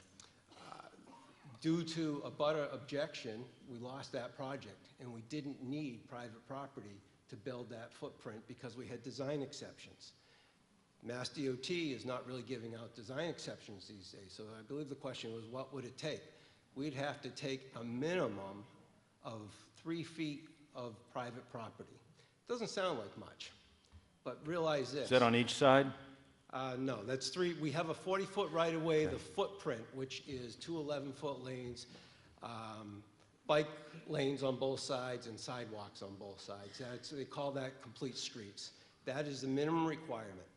We have one project in the queue on Route 28, which is a state-owned road, that just got slid back to 2023. The Cape gets about $10 million a year in total, and then some projects come up, and you have a larger project in Hyannis at Yarmouth Road and Route 28 that's sopping up a lot, and they just slid everything. That intersection desperately needs to be done. I kind of don't agree with the state using this pot of money. They kind of should use their own. Lower County Road was the next project that I had in my head that we were going to pursue a TIP project. That was until we lost the 124 project. If we couldn't get the footprint built when we didn't need private property, I assume the likelihood of getting it done when we would require private property takings was pretty low. Mr. Hooper, while you're up there, and before I go to the next speaker, Mr. Gunderson, and then Mr. McManus, a question was raised by Maria Donahue, perhaps you heard it. Can there be an assurance? And she was looking for that there's zero chance that the connection to Dennis for the wastewater is going to be down Lower County Road. Are you knowledgeable of that, or is Mr. Clark the person to make that statement? I am not. What I can assure Okay, you... if you're not, why don't I stop you there and I'll go right to Mr. Clark. For better or worse, I do the sewer stuff in the town. Currently, the DHY agreement calls to have the main pipe coming from Dennis down 28. What we are trying to do is we have a project, as Mr. Hooper alluded to, in 2023 to redo that section of 28. We'll try to put the pipe in that section of 28 prior to 2023 so we don't dig up the road. On the Lower County section that you're referring to, I think that's in phase 5, which is about 15 years out. So the idea would be that we don't want to go and dig it up. I'm always terrified when people say there's a zero chance, because if there's a water main break or if there's a gas line break, they're going to come up and dig up the road even with a 5-year moratorium. Well, she wasn't asking for that. She wanted an assurance that the wastewater wasn't going that way, so the road had to be torn The up. wastewater is 15 years out. Okay. Mr. Moderator? If I Do could you want to follow up, Mrs. Donahue? I just wanted to make sure somebody answered your question, that's all. Yes, it's a follow-up, if I could briefly. Go ahead. I just want to say briefly, in a town this size, 10,000 homes, I truly don't feel that we can excavate a road of that size every 15 years. So if the answer to that question is that it's not a problem because we wouldn't be entertaining wastewater activities there for 15 years, then I don't know if that's suitable for our ability to pay for it. Thank you. Further debate, Mr. Gunderson was next, and then this gentleman to my left. Thank you, Mr. Moderator. I share the opinion of the gentleman who spoke over here about the condition of the road not being quite in shambles. I live nearby, walk it frequently and drive it weekly. I agree 100% that there are parts of the road that are in pretty darn good shape, particularly, as he said, the south side, let's say going from where Jake Rooney's restaurant is on Brooks Street or Brooks Road to Herring River. There are a few cut across that the water department has chosen to not necessarily do the best job because they felt it was a good chance of it being torn up and repaved. But I do remember that the DPW hired a consultant to assess the condition of the road as well as pricing out the project. He identified 2 sections, I'm not sure how big the sections were, but where the subsurface is failing badly. So there may be a need, but not for the full 1 mile length of roadway, and I only went to Herring River. I didn't go any further than that. I know the Dennis line is a little further, but therefore I'd like to wonder why we didn't think more about a phased project. I don't see any analysis of that construction alternative. It's like we defaulted to $5 million and just go build it. And I'm not saying just half the road all the way, or I'm just thinking if there are 2 areas that are bad, then we should look at how we can get that done and maybe not spend capital money. We could spend free cash. We could spend the road maintenance project money, which is a combination of capital, not the debt service type override, but the capital exclusion type and override. $700,000 is what we've been doing. The state matches it with Chapter 90 money, which is basically generated by our gas tax, and they give it back to us. So now we've got 70 and 70. That's 1.4 million. Now I know that Link has got a lot of places he'd like to spend that throughout the town, but pieces of it could be used in Lower County. It wouldn't require any debt service. Essentially, with the capital exclusion, you are changing the debt limit, allowing the taxes to go up for that period of time only, 1 year. So if you went up $70,000, $70,000 is added to the debt limit, but it comes right back down again. It's project specific. So I don't really see that there's been any serious analysis of how to fund this road without just defaulting to a borrow and debt. And I think we are trying to get away from the borrow and debt. Maybe, some out-of-the-box thinking. If we got around to deciding to build it, then possibly we might want to bump out the other road projects ahead for 2020 and allocate more than $1 million off of the road maintenance plan and some significant free cash, some significant free cash. You've seen a lot of money being spent for parking lot maintenance. Just about everything under the sun is being spent by free cash or being purchased by free cash. Well, a significant part of this construction project could also be paid by free cash. So you would not accumulate any more long-term debt. So I think with better planning and examination of the alternatives, as well as the comment just made about integrating with the wastewater implementation plans, I think we can do it much more efficiently without growing the debt. I ask you to vote no. Ask the town administrator and DPW to figure out a way to get this done using existing road maintenance program and free cash. And one additional point, I believe there were 1 or 2 selectmen who voted against this article. And if either one of them would like to comment at this time, I would appreciate hearing why they voted no. Thank you very much. So I've got Mr. McManus next, and then this gentleman here. Go ahead, Mr. McManus. Lower County Road is in many places is in structural failure. There's a lot of roads around town you drive on, they don't seem bad, but you look down, you walk them, look at the surface of the road, and they're badly cracked and fractured and are basically being held together with a little bit of tar squirted in it every year. But those areas will continue to get worse and worse, and the damage to the subsurface and the base that needs to be rebuilt will continue to make the project more expensive and more expensive. But it's not only the roadbed that needs to be replaced along Lower County Road.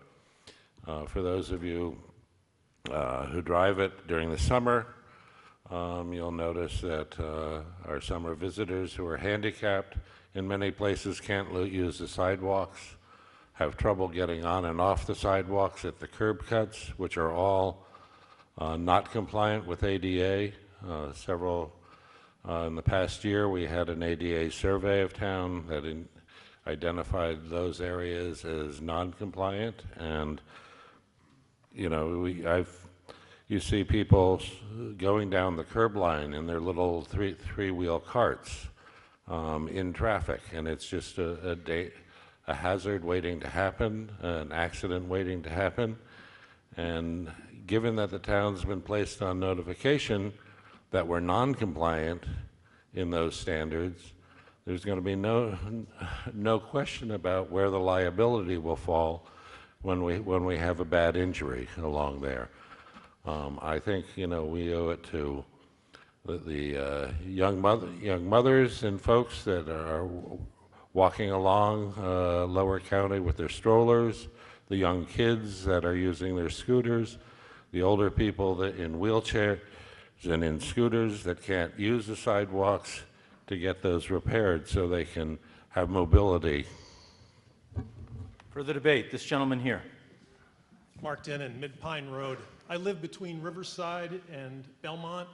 I travel Lower County every day. I have run that stretch from Mid-Pine up to Harwichport, 2 miles, 300 times. I think I know the road really well. the thing we're not talking about, you talk about the people on wheelchairs and stuff. How many have you ever really seen on that road or on those sidewalks? Now look, I would love to have a nice road where I could even drive faster on my truck. But honestly, do you want to pay $4.5 million for me just to ride a little faster? We don't need to ride faster on Lower County. I have seen the wrecks at the corner of Lower County and Belmont, where those people come down there to the Belmont in their BMWs. I've seen the engine out of the car, it hit so hard. I've seen the wrecks at Brooks Road, and they're there because they have those signs now that say the other side doesn't have to stop. Look, the road is not great, but it's a speed bump. We don't need the tourists going any faster. They're crazy enough as it is. And we don't need to spend $4.5 million. Come on, people, get with it.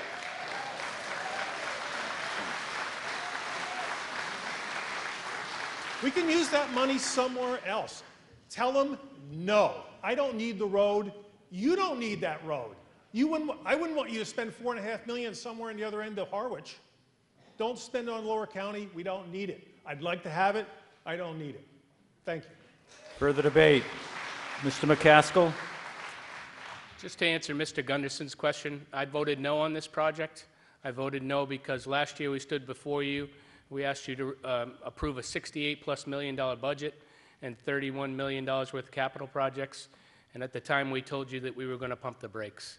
For that reason alone, I voted no on this project. Any further debate? Mr. Hooper? Thank you. I don't know where to begin. We developed this, or began this process, 6 years ago. As soon as the 124 project failed, and I knew I did not have an opportunity to do this under the Transportation Improvement Project, I presented this to the Board of Selectmen, and then the Capital Outlay Committee and FinCom provided updates at least annually, sometimes twice. Rather than engineer the whole thing, which would have been probably $350,000, we had it developed by a retired MassDOT senior engineer who actually was the guy in charge of the 137 project. And I think that road came out wonderful. I couldn't have asked for a better job. He developed it part-time over the last 2 years. This is the bid. It is essentially a Mass DOT book job bid. We had 24 companies solicit or take out the bid package. We had 2 bidders. The 2 bids came in, one at $4 million, one at $5.1 million. I was shocked, literally shocked, at the lack of submitted bids. I think it could be everybody is so busy they're not interested in it. It could be that it's a tight bid specification, which is probably the truth is somewhere in the middle there. It's never going to be cheaper than it is now. The center section of that road, you're right, it was repaired about 15, 20 years ago. We proposed a mill and overlay on that center section. The rest of it needs new base, needs complete reconstruction. And we have a non-compliant 2.25 miles of sidewalk that needs to be ADA compliant. And when we do a road, we do it in its entirety. Much of this money is not on the surface we're talking about, tied up in the sidewalk, tied up in drainage, tied up in a new base. Yes, 15 years down the road, you may be digging it up. The road's not going to last that. We are going to be spending your good money at a bad road to just keep it passable. And I would urge you to vote positive on this. Thank you. Any further debate on the motion under Article 20? Mr. Kunis. Thank you, Mr. Moderator. I only rise because, first of all, with all due respect to our department head, he does a wonderful job. I was a huge supporter and still a big supporter of the road maintenance program. I think we have the best roads in the town on Cape Cod, and it's all really goes right back to Mr. Hooper, so I want to thank him for that. But obviously, I think the sentiment of this crowd is that we do have to pump the brakes, and I appreciate Selectman McCaskill in saying that. This is another indication of why it is not a capital plan, and it's a capital budget.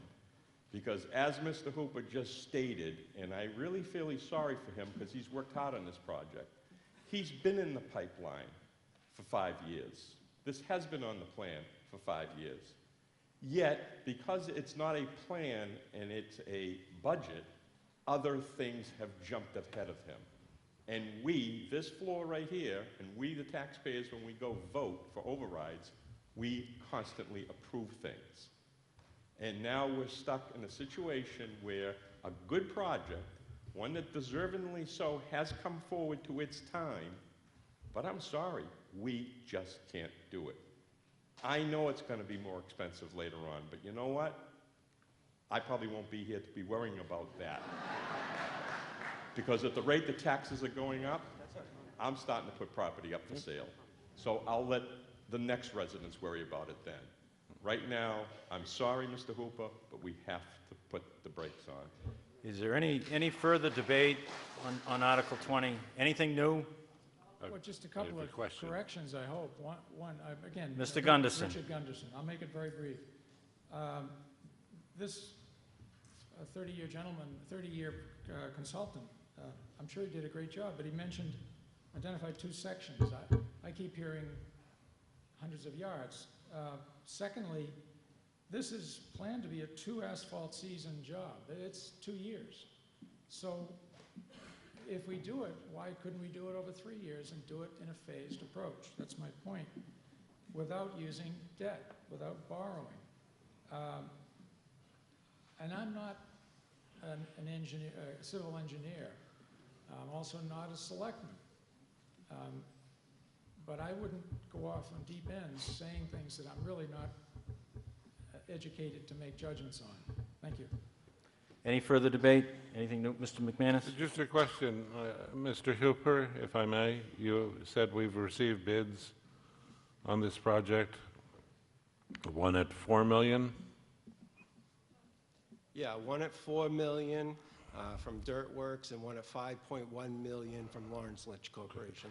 So if we were to accept the $4 million bid, the cost of the debt service, the amount that we would service by debt would be $3 million, because we're using $1 million of other department funds, roughly.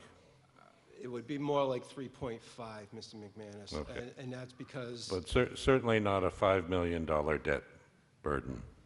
No, I committed Thank to you. Any further debate?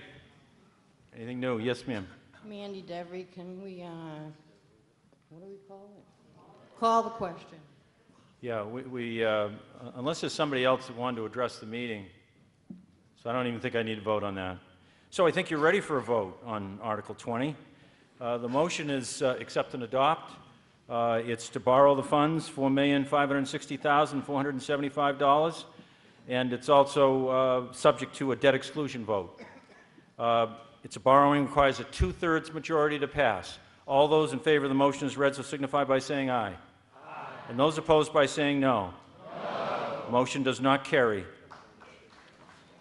Before I get to Article 21, if you're trying to plan, I don't take any new business after 10:45, but I will keep going up to 10:45. But once we get after that, I don't take any new business after that if you're trying to plan. Article 21. See if the town will vote to raise and appropriate, transfer from available funds, or borrow a sufficient sum of money to purchase and equip the following mobile lift system. Mr. Brown.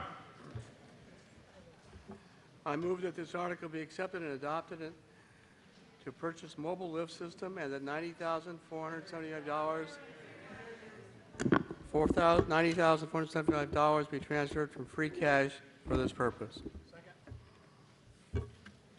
Motion under Article 21 is accept and adopt, and the sum is $90,475 be transferred from free cash for this purpose. Any debate? Hearing none, I'll put the matter to a vote. All those in favor of the motion as read, so signify by saying aye. Aye. And those opposed by saying no. It is a vote.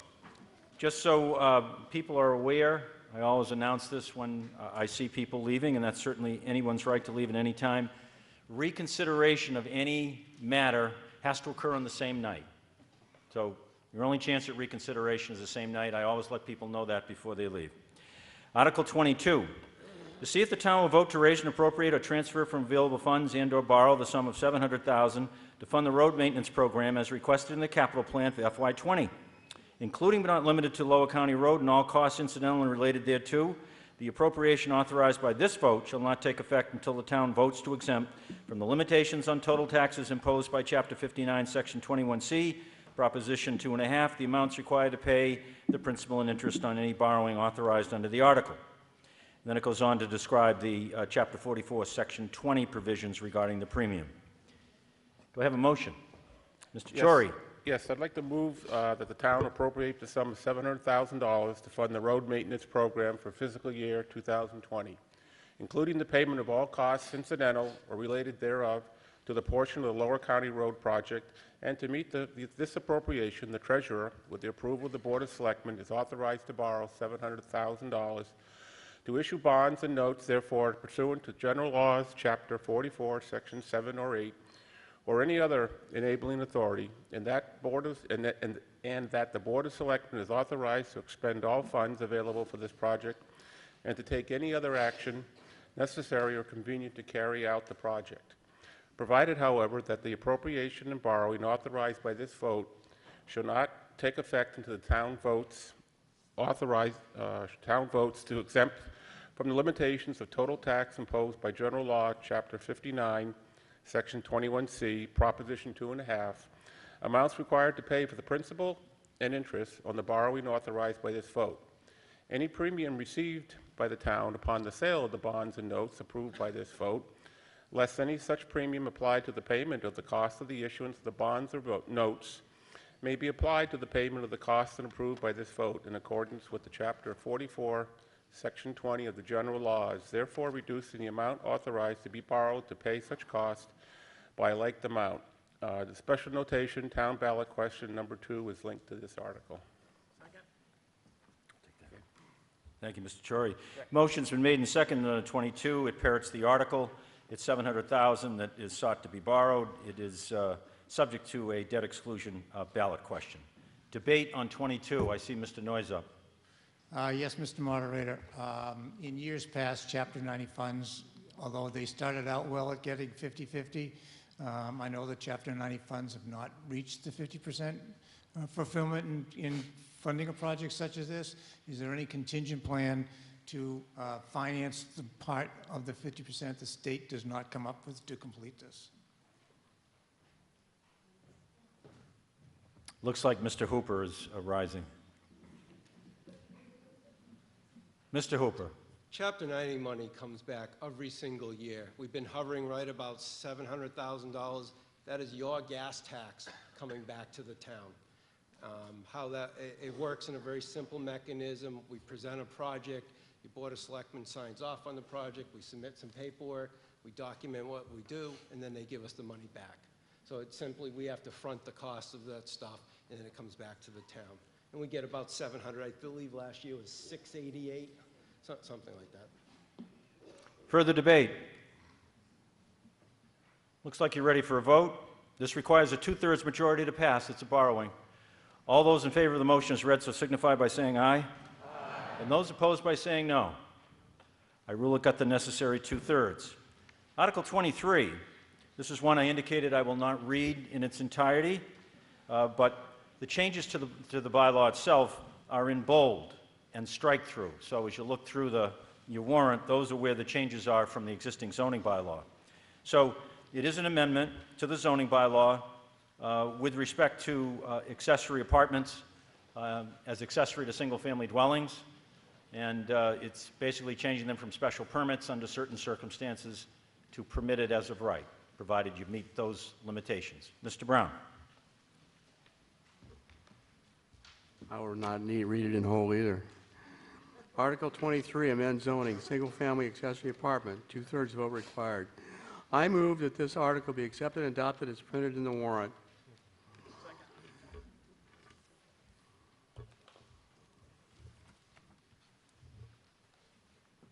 So the motion under Article 23 is to be accepted and adopted. Do I have a planning board report?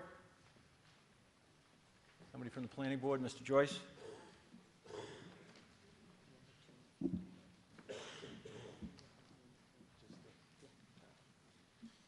Mr. Joyce. Moderator, the planning board held a duly posted and noticed public hearing on this proposed zoning amendment on March 12th, 2019, and the board voted unanimously to recommend this article to the town meeting. Thank you, Mr. Joyce. We'd just like a copy of that for the town clerk's records, if we can just get a copy.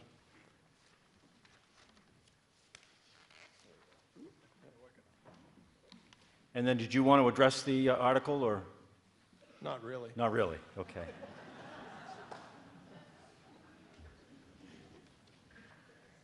Is there any debate on Article 23?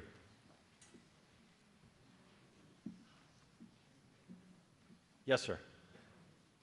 Mr. Moderator, my name is Larry Brophy, and I was on the planning board for about 10 years, and I'm now on the Affordable Housing Committee, and I would say that we enthusiastically endorse that report. It will only help a very tight housing market in Harwich. Thank you. Any further debate? Mr. Hall? There's not a debate on this. I just want to ask, when can I interject a reconsideration of an article? Not at this moment. We're in the middle of this article. Wayne Robillard, East Harwich. Yes.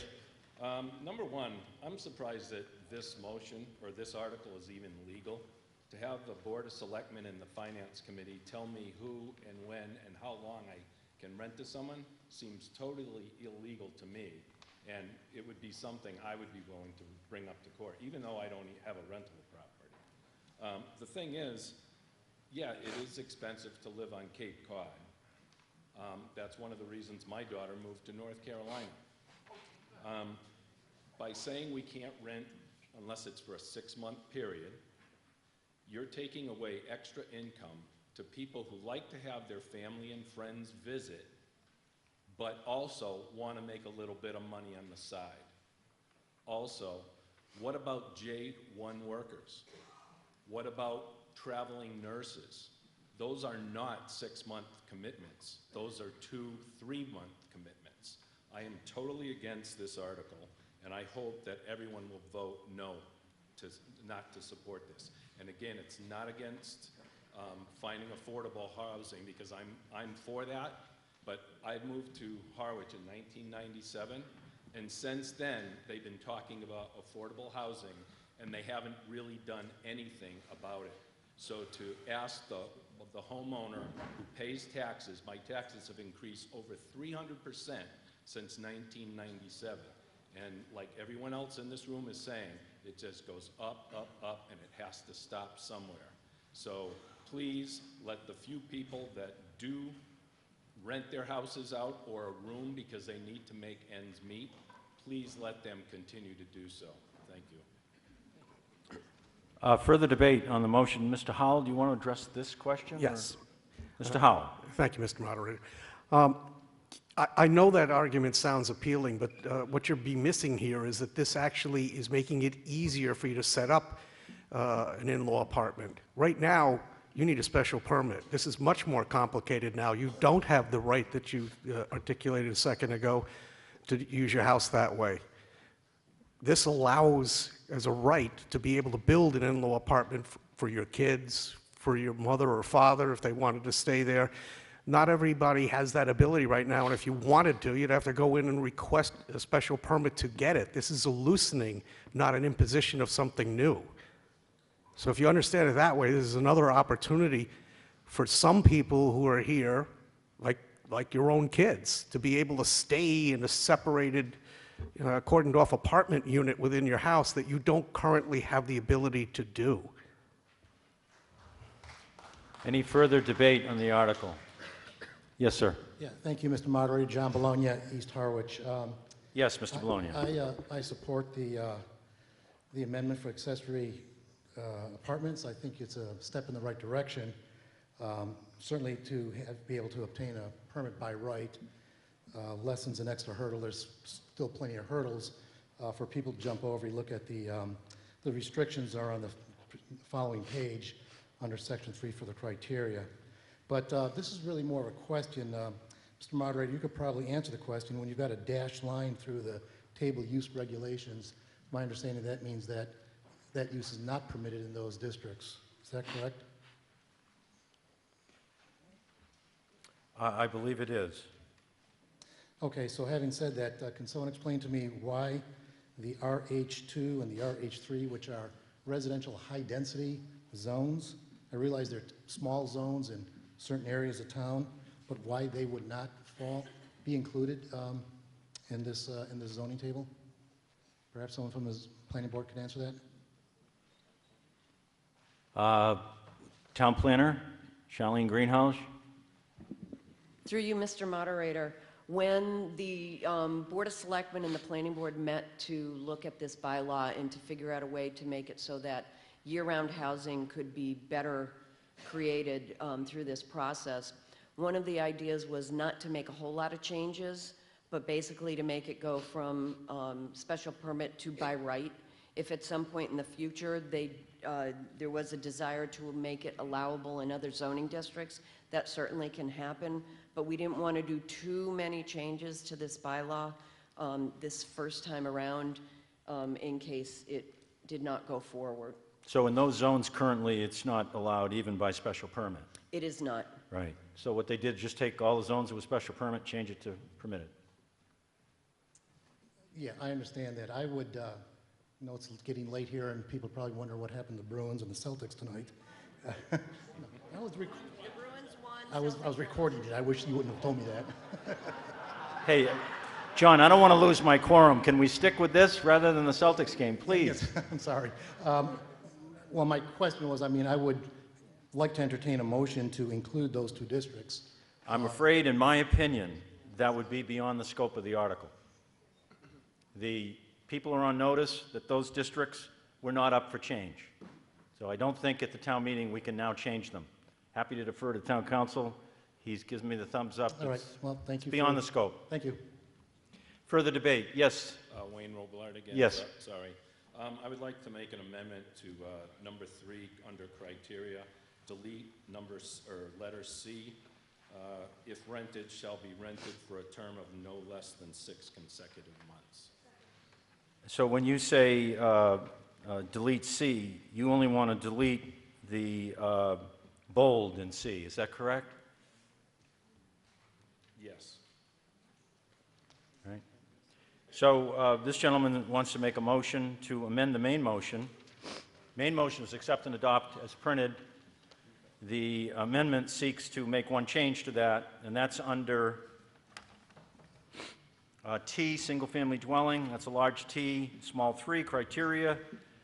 C, take out the restriction on the 6-month for rental. Do I hear a second?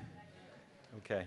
I'm going to have you come forward. I just got to get this down in writing. It's zoning. We need to do this in an orderly fashion, so if you want to come forward, we'll draw something up.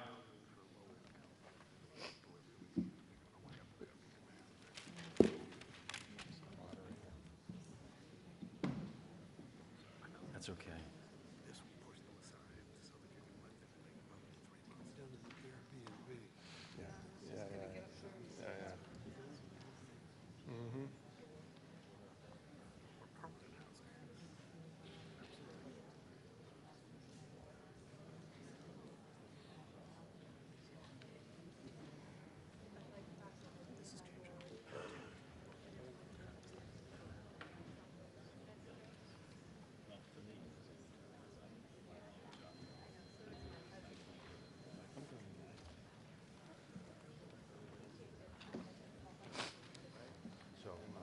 Put your name on that.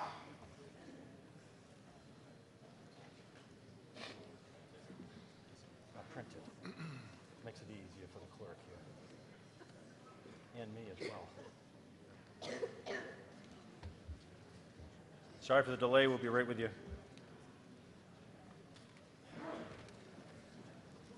Okay, so Mr. Robillard has now submitted an amendment. It is to Section 3C, and it's to delete the bold language in C that creates the 6-month restriction on the rental of an accessory apartment created under this bylaw. Do I hear a second? All right, I hear a second. So it's on the floor. Any debate? I just want to deal with the amendment, nothing else. Yes, ma'am. Thank you, Diana Gross, 2220 Bull Lane. I have serious concerns about that for several reasons. Here's a scenario. correct me if I'm wrong. My neighbor has an apartment and they decide to rent it by the day. And they vet the clients, or maybe they're home or maybe they're not home. The safety of the community, I think, is impacted greatly.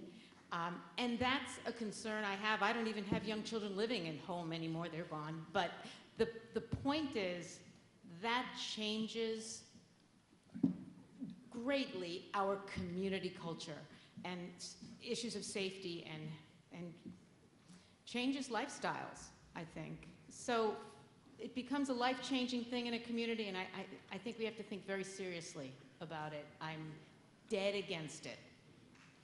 Further debate on the amendment? Selectman Kavanaugh? Thank you, Mr. Moderator. To be clear on this article, this is really about creating additional types of housing in our community. The reason for the 6 months is that we're not looking to create more summer housing. We're looking to create year-round housing. We're looking for opportunities. You know, so we've talked about young families having to leave because they can't find affordable places to live. That's because we don't have affordable places, and we're trying to create that. In addition, the other piece of this that we haven't discussed tonight is we have an aging population. We all acknowledge that. This allows somebody who's older who would like to create a smaller unit for themselves so that they can stay in their home and rent the house. So it goes both ways. To eliminate the 6-month requirement brings us back to a housing situation of summer housing and other issues that we're not addressing.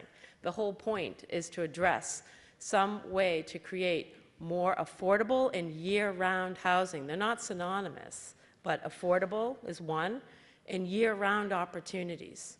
And that's why the 6 months was met as a medium to try. Yes. Further debate, Mr. Kokonis? Thank you, Mr. Moderator. You know, funny thing is, this was the only line in this that actually bothered me too. But then, quite frankly, I thought about it, and I have to agree with the Selectwoman Chair of the Selectmen, that the purpose, why are we doing this? And we're doing it again because, well, first of all, for the record, I've been an advocate of affordable units, accessory units, for 10 years. I've been asking the town to do this. This action, I think, is going to add an incredible amount of flexibility for young people to stay here. They can buy a 4-bedroom home, turn it into a 1-bedroom apartment, and have 3 bedrooms from themselves, and have some rent coming in. It's clearly the best way for us to address the housing shortage, if you will. The reason why I can't support the amendment by removing it is because I feel that if we do take it out, there will be so much abuse to this, where we will be seeing bed and breakfasts opening up in our neighborhoods now. And people renting, I know the young lady said, well, they'll rent it daily. I don't know about daily, but certainly they'll probably be renting them on a weekly basis, summer rentals through the week. And that's just not the purpose of this and why we're doing this action. Again, I cannot support the article enough. I've been crying for it for over 10 years. I'm glad we're finally bringing it forward, but I'd have to ask you to turn down the amendment because there's really no other way of addressing it other than just having it pretty basic in there, no less than 6 months consecutive. Hey, listen, if you rent it to somebody for 4 months and they leave, the Harwich police aren't going to come out and arrest you. The language is in here to prevent abuse, and abuse would be turning a home into a bed and breakfast. So I would ask that you turn down the amendment and support the article. Further debate on the amendment. I've got Mr. Joyce, Chair of the Planning Board. So I've changed my mind about speaking up. But it gave everybody a chance to say some of the things that I think needed to be said. So I would like to reiterate what it says on page 26 of the warrant: single-family dwelling with accessory apartment. The purpose is the intent of permitting accessory apartments is to A, increase the number of small dwelling units available for rent in town. B, increase the range of choice of housing accommodations. C, encourage greater diversity of population with particular attention to young adults, senior citizens, and also to encourage, D, a more economic and energy efficient use of the town's housing supply while maintaining the appearance and character of the town's single-family neighborhoods. All I'd like people to consider is the fact that we keep talking about this and talking ad infinitum, ad nauseum, and here's a solution. If it's 6 months that people object to, certainly we could have a debate and we could change that. But honestly, if we come up with a solution and can't agree on it, and it's not going to cost anybody anything, you can't say we want to do this and make this town easier for those on a fixed income and senior citizens, right? You can't do it unless you take an action. And frankly, this action has been taken. So you can debate it all you want, but personally, I think it's the way to go, and it's the right thing to do. I've got this lady in the middle. Yes, my name is Frances Rich from Harwichport. I do not support the amendment, but I do have a question about the 6 months. I'm a mediator, and weekly in the courts here on the Cape, I deal with landlord-tenant disputes where landlords are trying to get tenants out. Not all the tenants are good tenants, and I would just want to make sure that with this 6 months, people would not, if they were renting out to somebody for 6 months, that wouldn't mean they wouldn't be able to get them out if for some reason they were not good tenants and they wanted to break the lease. No. I don't think that's an issue, but perhaps Mr. Giorgio, Town Council, wants to respond.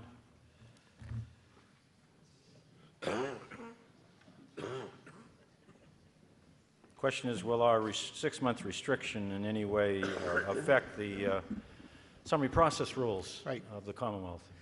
Mr. Moderator, through you to the previous speaker, in my opinion, it would have no effect.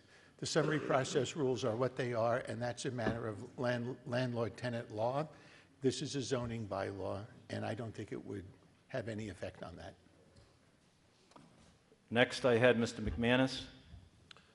I'm going to speak against the amendment.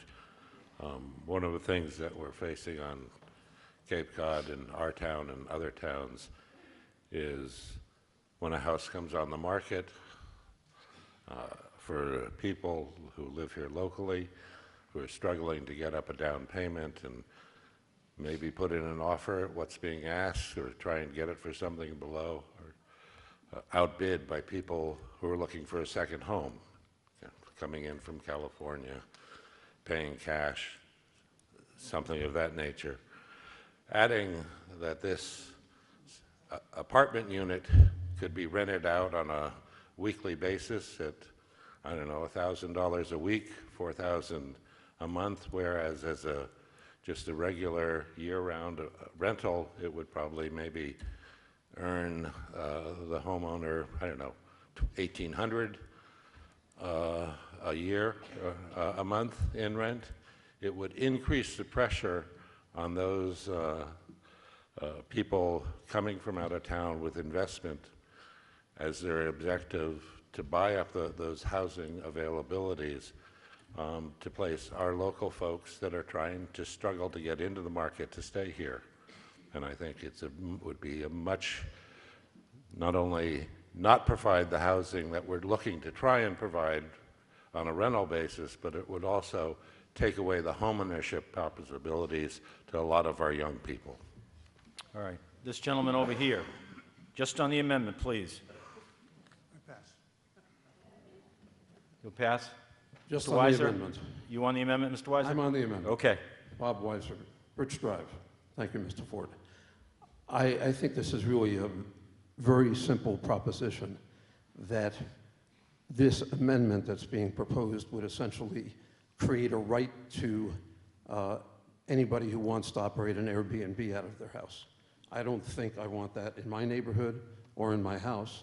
And I don't think that was actually the intention of the gentleman who made the proposal. The purpose of this bylaw revision is to make it easier for year-round residents to create opportunities for other long-term residents. and nothing about getting rid of the 6-month stipulation will do anything for that. It will do the opposite. Thank you. Further debate, this gentleman here. Yes, I'm glad to say, Ed McManus, that I completely agree with you, support your logic, and call the question on the amendment. We need to get rid of the amendment first before we can approve this. So let's please get this done, and let's get the hell out of here. It's approaching 10:45. Sir, I don't allow speeches and then have somebody move the question, so well, I'm not going to take your motion. Somebody else wants to make it. That's fine. Anybody else want to make that motion? I call the question. No, you made a speech first, and I don't allow somebody to make a speech and then move the question. So, somebody else wants to move it? Vicki Goldsmith, Paddock Drive. I'd like to move the question. Okay. Do I hear a second? Okay. The motion's been made and seconded to move the question, which means to terminate debate. It's non-debatable, requires a 3/4 majority to pass, and we're just on the amendment. So let me read the amendment again. We're on Article 23. We had a motion to accept and adopt as printed. The amendment would change one part of that. Under criteria 3C, the bold would be deleted. It reads, and if rented, shall be rented for a term of no less than 6 consecutive months. All those in favor of terminating debate on the amendment will signify by saying aye. Aye. And those opposed by saying no. It's a unanimous vote, and I so declare it. We'll now go to a vote on the amendment. I don't think I need to read it again. All those in favor of the amendment will signify by saying aye. Aye. And those opposed by saying no. No. The amendment fails. We're now on the main motion, which was to accept and adopt. Is there any further debate on the main motion? This gentleman to my left. Yes, Arthur Bowden. I'm a resident of Harwich, and I'm also the chair of the Housing Committee. The Housing Committee fully supports this article, and I believe I want to say that the Planning Board did an excellent job putting it together. It spells out everything. You don't need to read any more than what's here. But I want to leave you with one note, on a personal note. This past week, I had a family member move into our house. And the reason she moved in, she's a student at 4 Cs, and she lost her rent. The reason she lost her rent is because the owner sold the house and is no longer renting it out. She doesn't want to move back home to Connecticut. Her mother said, come on back home, stay with her, and go to school in Connecticut. She says, no, I want to stay on Cape Cod. I want to live here for the rest of my life. And so she called us up, and we said, sure, come on down. So she's living in our house because she can't find a rent. We don't know how long she's going to be there. She's welcome to live forever if she wants to live in our house. But sooner or later, she will find a rent, and this will help her find one. Thank you.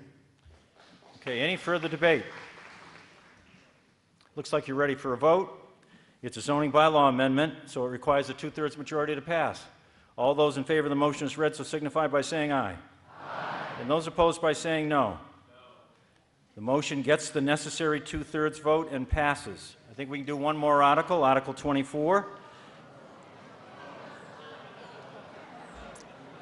See if the town will vote to amend the town's zoning bylaw, section 325-2, word usage, as follows. I'm not reading all of this in its entirety. It deals with A-frame signs. Mr. Brown.